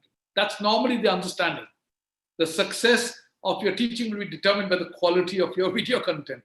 It is not. It is not the quality of your video content that will determine the success of your program, of your activities. Okay? So it is crucial that these communities, online communities, can be very strong, particularly in education. But at the same time, they need to feel part of the community. Students should feel they're part of the university, sitting at home. Even classes of 1,000 students can feel strongly connected and bonded to the lecture with simple techniques such as welcome address, a welcome video, a question answer session. Okay? Sometimes we think that only by looking at them face to face, we can make that change, we can make that happen. We can do it online as well, as long as you have the confidence in what you're dealing and what you're delivering. So, despite all of this, the equity of experience, I talked about equity, excellence, and accessibility. The equity of experience is going to be highly variable. Okay, not everyone, we are human beings, not everyone experiences the emotions the same way. Okay, so we have to be mindful of that equity of experience will be highly variable. But you should not take that as a negative mark in yourself. Okay, we need to be more proactive to see how can we help those students with variable experience to really come together and join together in this combined learning experience, in this collaborative learning experience. I want to end by talking about, by quoting the perspective, as I mentioned, excellence is crucial, accessibility is crucial, equity is crucial, inclusivity is more than crucial in a post-COVID situation in terms of online learning. And I want to end by saying that Maya Angelou mentioned this, and I want to quote her. She said, students will forget what software we used. They will forget the mistakes we made in time of crisis. But they will never forget how we made them feel. Thank you very much.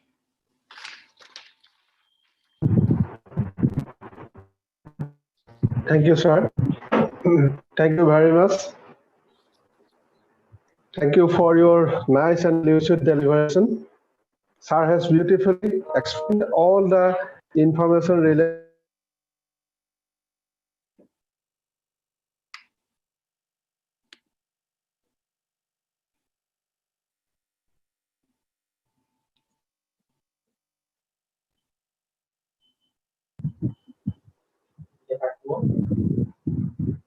Thank you, sir.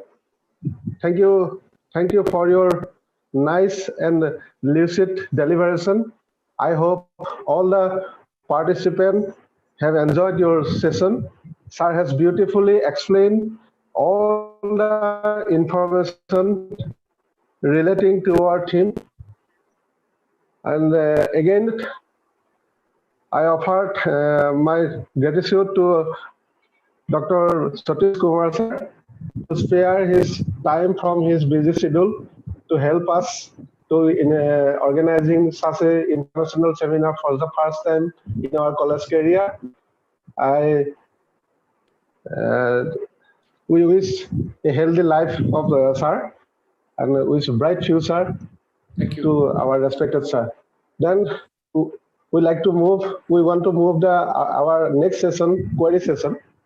There is some questions coming in the chat box. Now, from the chat box, we have picked up some questions. First of all, first question is for our Kharbuli madam, Dr. Quendarisa Kharbuli ma'am. How far online teaching is useful or helpful in higher education? Please explain.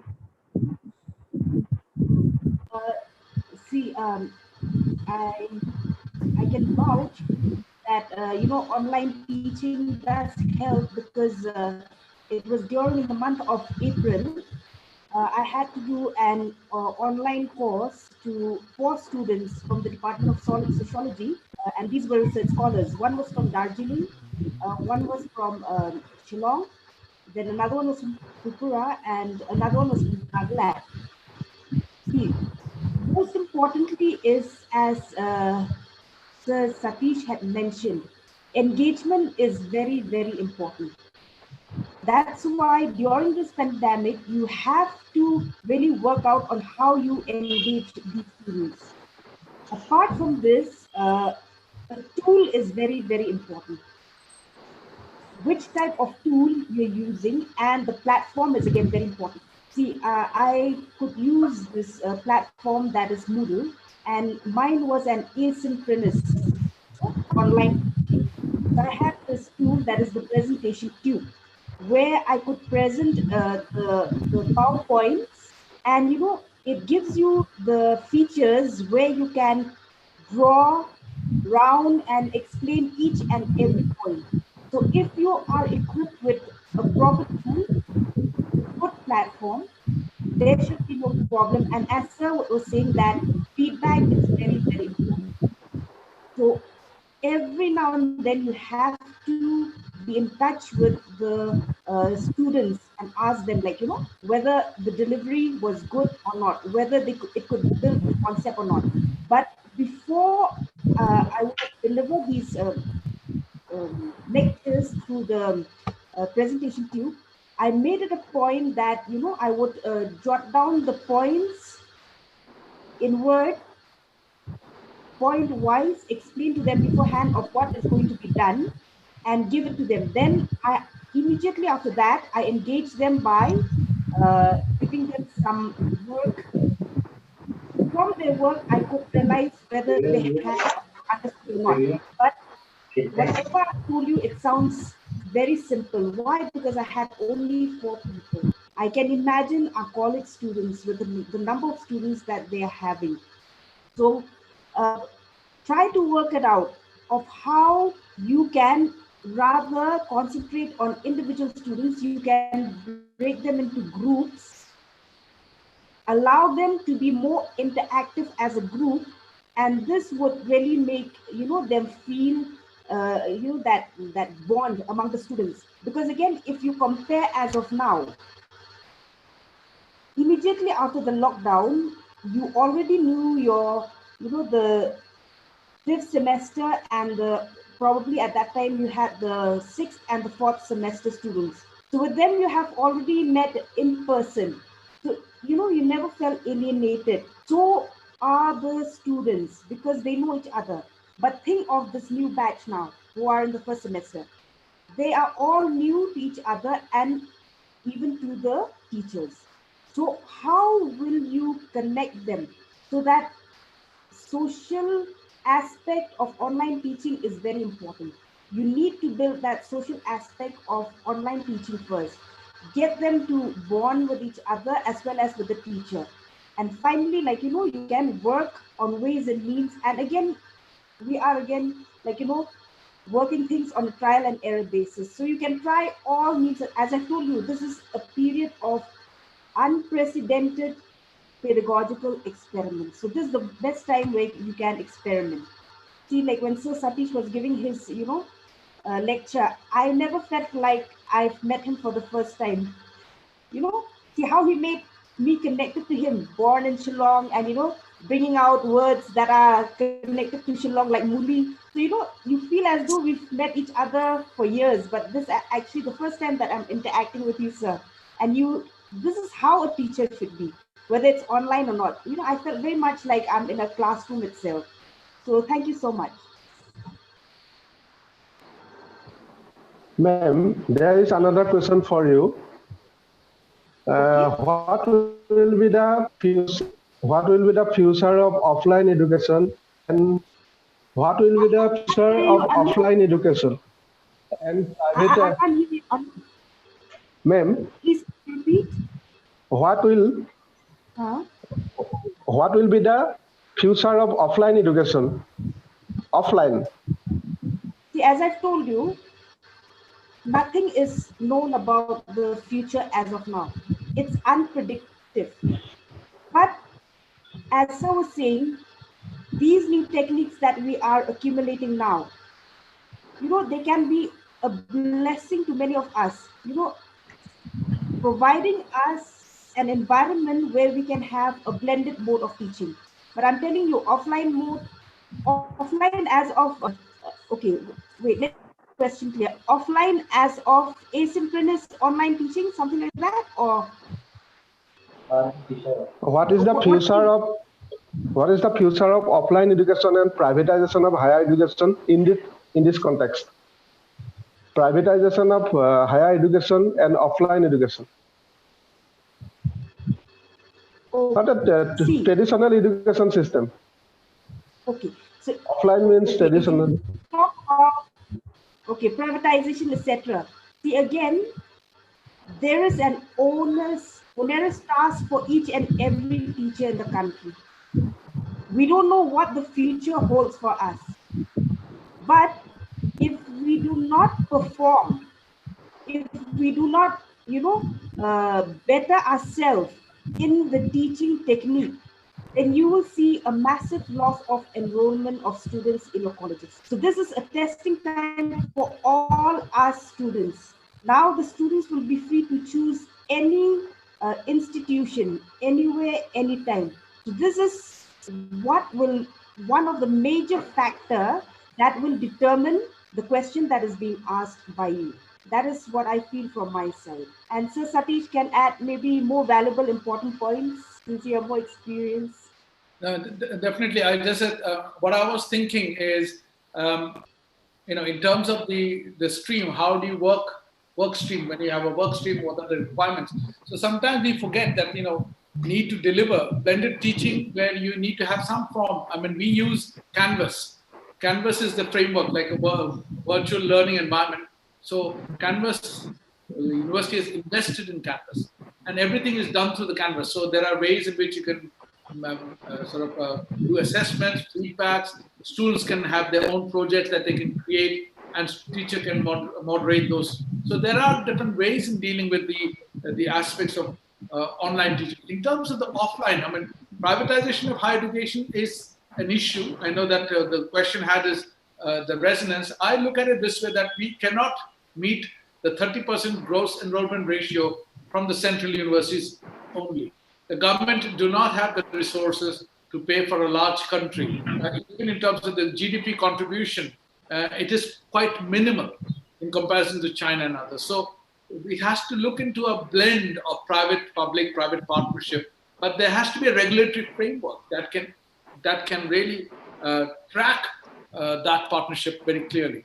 So having a regulatory framework is much more important, and how do we do that is crucial. So I think the new education policy is providing the framework in which regulatory frameworks will be able to monitor the quality and assessment of both the private and the public. And I think that is going to be crucial. So I started by saying education is a public good, but at the same time, we need to take the responsibility for a large cohort of millions of students, and those students who are graduating, moving to the labor market, they need to have requisite skills. So people ask me this question: is skill only provided by vocational colleges? Skill is only provided by IITs and Indian Institute of Science and NITs. What about traditional universities? Do they provide skills? Okay. And that is a question that I have asked myself. And in the UK now, over the last 23 years that I've been working and teaching there, one of the things that we have done to each staff member who is producing a lecture module handbook, please identify your skills. So key skills, practice skills, discipline skills, you break it down and tell me, as a sociologist, as a biologist, as an economist, as a person from biotechnology, what are the key skills you're learning in this particular module? So skills are available in higher education sector. We don't talk about it publicly. We don't map it out. But I think it's time for us to do that now, because skill requirements, identification of skills are absolutely critical.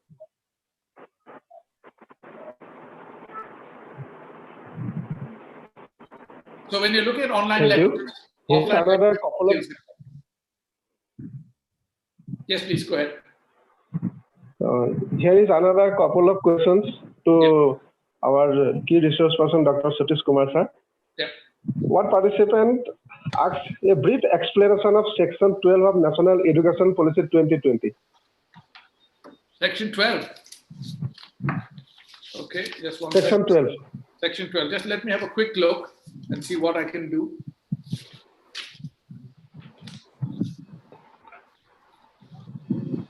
Yes. Section 12, as I mentioned, optimal learning environment. Optimal learning environment supports for students. So here the emphasis on online open and distant learning, online education, to increase high quality higher education experience. So when we talk about education, it is an experience that the students gain. Higher education experience, it is an experience. Why do people go to college? Why do people go to university? Why do people aspire to be educated? Because it's an experiential learning. And I always say this, that you can learn something from the classroom for 2 hours or 1 hour. That is formal learning. But informal learning is outside the classroom. Informal learning is in the family, in the community, outside the classroom, outside the formal hours of classroom. So when we have 120 credits, we cannot provide 1,200 hours of teaching by the staff.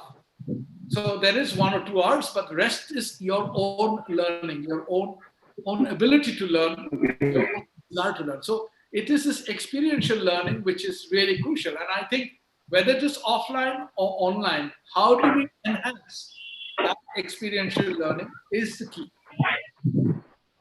So in terms of the open, distant learning, these are issues. So the program, the idea is to provide high quality in-class programs. How do you ensure quality of your teaching? How do you ensure quality of your delivery? If I tell you that even though I taught in JNU, I was a graduate of JNU, I'm very proud to be a graduate of JNU. I taught in JNU for 12 years after my PhD, MA, MPhil, PhD, okay? And after going to UK, I still had to go through a teacher training, okay? So having done the teacher training, we had to go through, so someone was in camera, looking at how I'm making my presentation, how am I communicating, how am I responding, how am I communicating key ideas. That doesn't come automatically, you have to learn. That's why I talked about the cabbage and the mooli and everything. You have to learn. So every lecture, in the 12 weeks of teaching, every lecture of mine was audited by the student on a scale of 1 to 5. On a scale of 1 to 5. Every lecture. And also was examined by an external examiner. So I cannot slip, if I haven't done a particular lecture properly, I need to go and reflect. Reflective learning for an academic is as important as reflective learning for the student and the pupil. We just take it as given. हम तो गुरु शिष्य के परंपरा पे बात करते हैं. We talk about Guru Shishya tradition, but Guru Shishya tradition means both are learning from each other. It is not only 5th of September that Guru Shishya Parampara becomes important. It's every day. It's every day we have to recognize the role of the teacher and role of the student to learn collaboratively so that we improve our experience of teaching and the students improve the experience of learning. It's not one-way traffic. It's a complete change in the mind system, in the mindset. So the desire to learn is based on reflective learning. Almost all the books on pedagogy, and Kharbuli will be able to confirm, almost all the books on educational pedagogy is based on reflective learning, reflective teaching. And the more you get into the habit of reflective learning and teaching, you will be able to deliver top quality, high quality that is demanded by Section 12 of the new education policy. I'll leave it there. Okay, thank you, sir.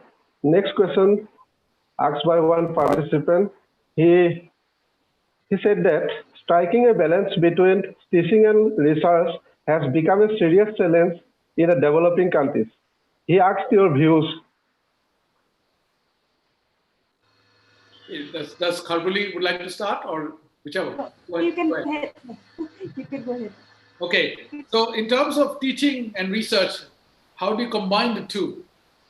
And this was a question that was asked, has still been a major debate in the West, particularly in the UK, US, everywhere. And for me, normally it's said that, people, my colleagues who are junior colleagues would say, I will only teach what I know. That means if I've done my PhD on thermodynamics, or if I've done my PhD on subatomic particles, I will only teach that. I will not teach anything else, even though it is introduction to physics. Okay, so my experience of study, my experience of learning, when I first came to JNU in 1979, is a long time before some of you are born. Okay, and in that experience, some of the best teachers, global world teachers, world-class teachers, professors were there giving lectures. I was impressed with their knowledge and how they presented a simple idea. Simple idea. So when I came to the UK also, the introduction to a subject, undergraduate teaching is not bad for a person or professor. And undergraduate teaching is as important as a school, final class, 10 class, 11 teaching is as important as a PhD supervisor. Okay, so you need to get your barriers off, remove the mind blocks. Okay, so teaching is a noble profession. It doesn't matter whom you're teaching. What is important is what you're teaching and how you're teaching. So teaching, research-led teaching is a big challenge, it's a big issue. How do you make that happen? So I have found, I'm a person from a multidisciplinary background, and as I said, I have done what I've done because of that multidisciplinary background, from education to everything else. So having understanding that I am passionate about my research against plastics, and that's my work in Majuli, looking at cultural heritage, going to Dakinpat Satra, going to Dornur Satra, talking to the Satradikar, and talking about how to make the whole festival, the Ra festival, how to make it plastic free. That's what I was doing before, and then it came up to the notice of the Prime Minister's office, and they declared October 2nd as a plastic free, Swachh Bharat Abhiyan, plastic free. So there are many things we do. So my research is informing my teaching. My research is informing what I teach. I provide examples for my research, whether it's my experience of going to the Galwan Valley in 1981, looking at the Pangong Song Lake, looking at the structure, looking at the challenges of human environment interaction. I bring that along with my experience in Sundarbans, looking at the man-eating tigers, the people living in the Sundarbans. Okay, so we bring research into our teaching. We enhance the quality of experience students ourselves by basing them with clear research ideas. So the balanced research-led teaching is the aspiration of almost all the top global 100 universities. Every top global 100 universities will be able to provide, an academic will be able to provide that link between research, informed teaching. Okay? So please look at it. Some people say, oh, I don't do research, I am only a teacher, I only do teaching. Then there are research in the pedagogy of teaching, the research around the curriculum development, ideas of adaptive learning, creative learning. All of those principles can be brought into your learning, in your teaching as well. So there is this aspect of research in the delivery of teaching. There's an aspect of research in the areas of research interests. So in Queens, I'm an academic with both research and teaching portfolio together. Some colleagues are only teaching only. Is that okay?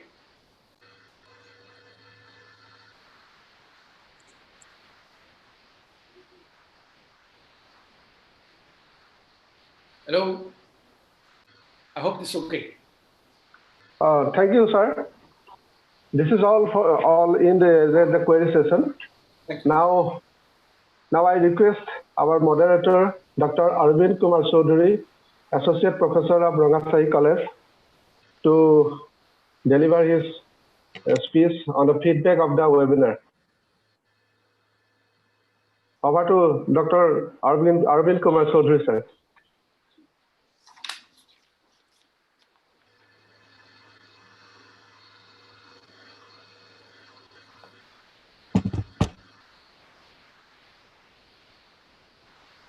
You are not audible, sir. Sir, please unmute your. Okay. Are you listening me? Yeah. You can speak now. Okay. Respected Professor K.K. Deka, Inaugurator, former Vice Chancellor. Respected Dr. M. Satish Kumar, Key Speaker, Queen's University, Belfast. Our respected Convener Principal, Dr. Arup Kumar Bora, Dr. Nava Kumar Gam, and Dr. Quendarisa Kharbuli, introductory speaker. Colleagues, friends, and participants, we have already enjoyed by quarterly lectures delivered by our professors and veteran scholars. And in a nutshell, we have observed that all of them have shown the mirror to the world society as a whole. Post-COVID-19 scenario has shown the mirror to the policymakers of higher education, to the policymakers of education, that has impacted all aspects of life, including higher education.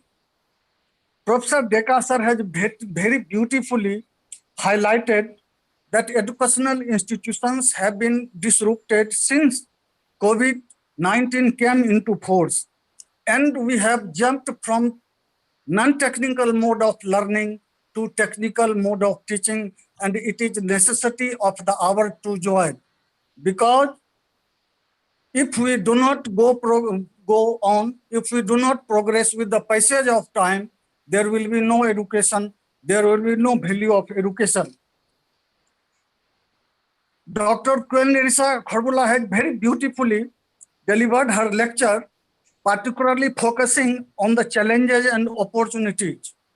And she opines that there should be motivation, there should be new method of learning, there should be some short term of courses, because traditional education has become null and void due to the intervention of COVID-19. And she also says that in comparison of other states, northeastern states is the worst victim, where so many technical facilities are not available for the students, learners, and laboratories, particularly for the science students. And she raises a vital question, how to face the pandemic situations. And certainly it is the need of the hour to fight for the better future of our generation. Dr. M. Satish Kumar's scholarly lecture is beyond our imagination. He has very beautifully and analyzed between the situations of India and Ireland, where he has been serving from the last 30 years. And his vast experience of service that has already crossed 32 years says that post-pandemic situation has become grimful and has become very dangerous for us. We are not ready to face that sort of situation. Even the Western countries were not ready to face such sort of situations. There are different sorts of educational institutions running in India: central universities, state universities, private universities, deemed universities, and other universities also. And there is a vast gap between all these educational institutions. And he says in India also there is a great rift between urban and rural societies.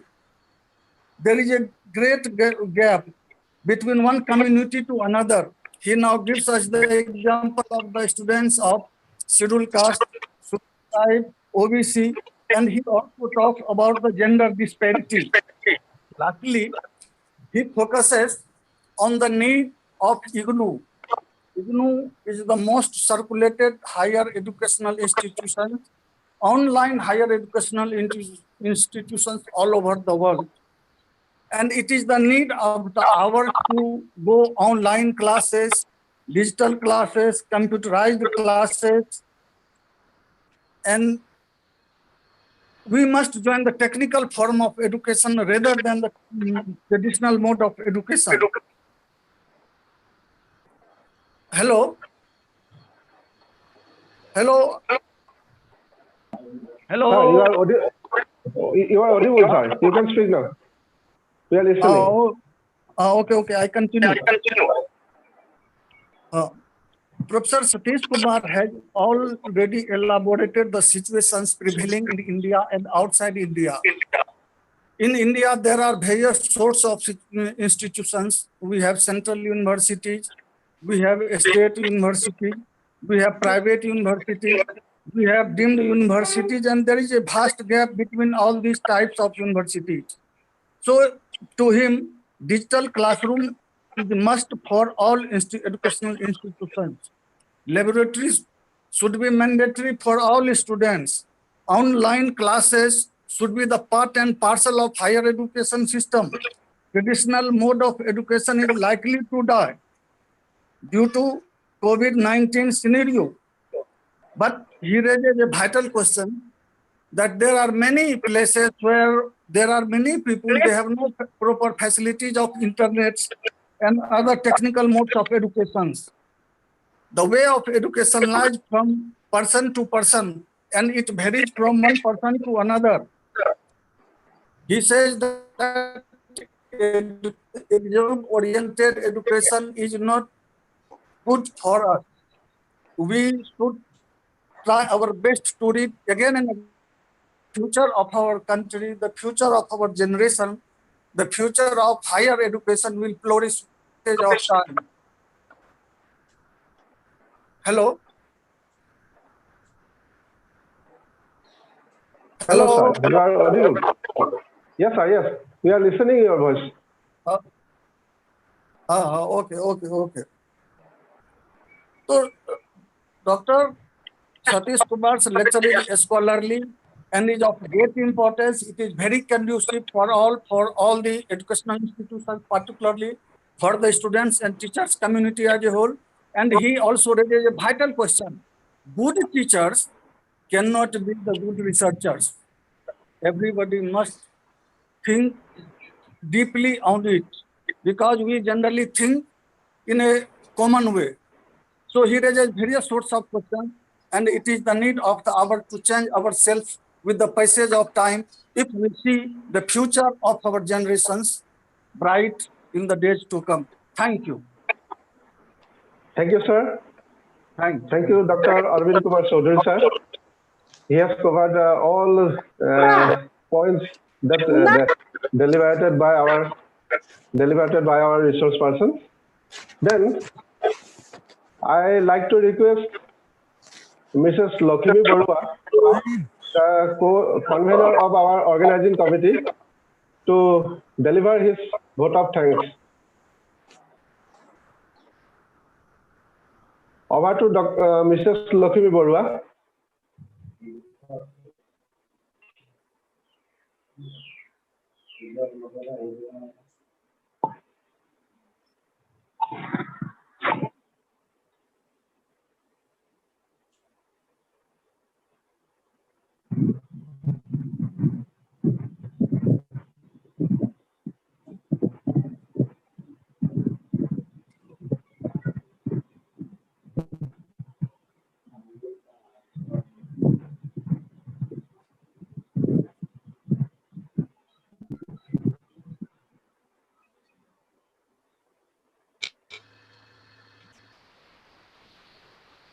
Hello. A very good afternoon. We are listening. You can speak now. A very good afternoon from my thanks to all who have joined the international webinar organized by the Majuli College, collaboration with Rangachahi College, Majuli. Firstly, I am going to give my vote of thanks to both the principals, Dr. Arup Kumar Bora, Majuli College, and Dr. Nabokumar Gam, Rangachahi College, for their welcoming address to the webinar. Secondly, I am going to give my vote of thanks to Dr. Kandarpa Kumar Deka, former Vice Chancellor of Dibrugarh University, and Srimanta Sankaradeva University, Nagaon, for his valuable and innovative inaugurating speech about the international webinar. Thirdly, I am going to give my vote of thanks to Dr. Quendarisa Kharbuli, Associate Professor, UGC, FRGS of Northeastern Hill University, for her introductory speech, which becomes fruitful, and her thought-provoking speech about the present pandemic condition of COVID-19 becomes will evergreen in the minds of the participants. Fourthly, I'm giving my vote of thanks to Dr. M. Satish Kumar, who is present here from abroad the country. He is from Queen University of UK and delivered his speech about the topic COVID-19 on higher education, its challenges and opportunities. I think his informative, valuable, and innovative lecture will help to every participant of the webinar. Now I am going to give my vote of thanks to the students who started the webinar with her nice Borgit by Sonika Bora, wishing her bright future. I am giving my vote of thanks to Dr. Eke Chaudhuri as he moderated the webinar for the great success for every corner. I am offering my vote of thanks to Sri Deepak Bora, Vice Principal of Majuli College. Vote of thanks to the Coordinator of IQAC, Sri Pahanta Bharali. And finally, vote of thanks to the organizing committee, to Sri Anup Kumar Bora and Sri Uttam Soikya. At last, I here have offering vote of thanks to all the participants who joined here very sincerely from starting to the end point. Thank you so much. Thank you, ma'am, for your vote of thanks. Now, we are going to conclude our webinar. Before concluding the webinar, we have to appraise our nation by playing our national anthem. All are requested to cooperate with our national anthem.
Okay, we have some problem to playing the national anthem. So we like to sing with our own voice the national anthem.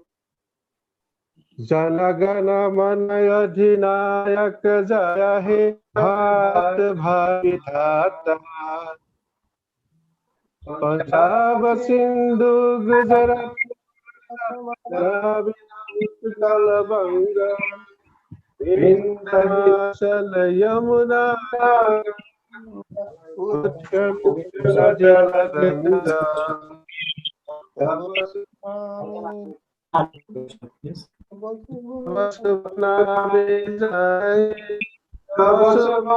Sumare Gahe Tabu Jaya Gatha Janagana Mangala Dayak Jaya He Bharat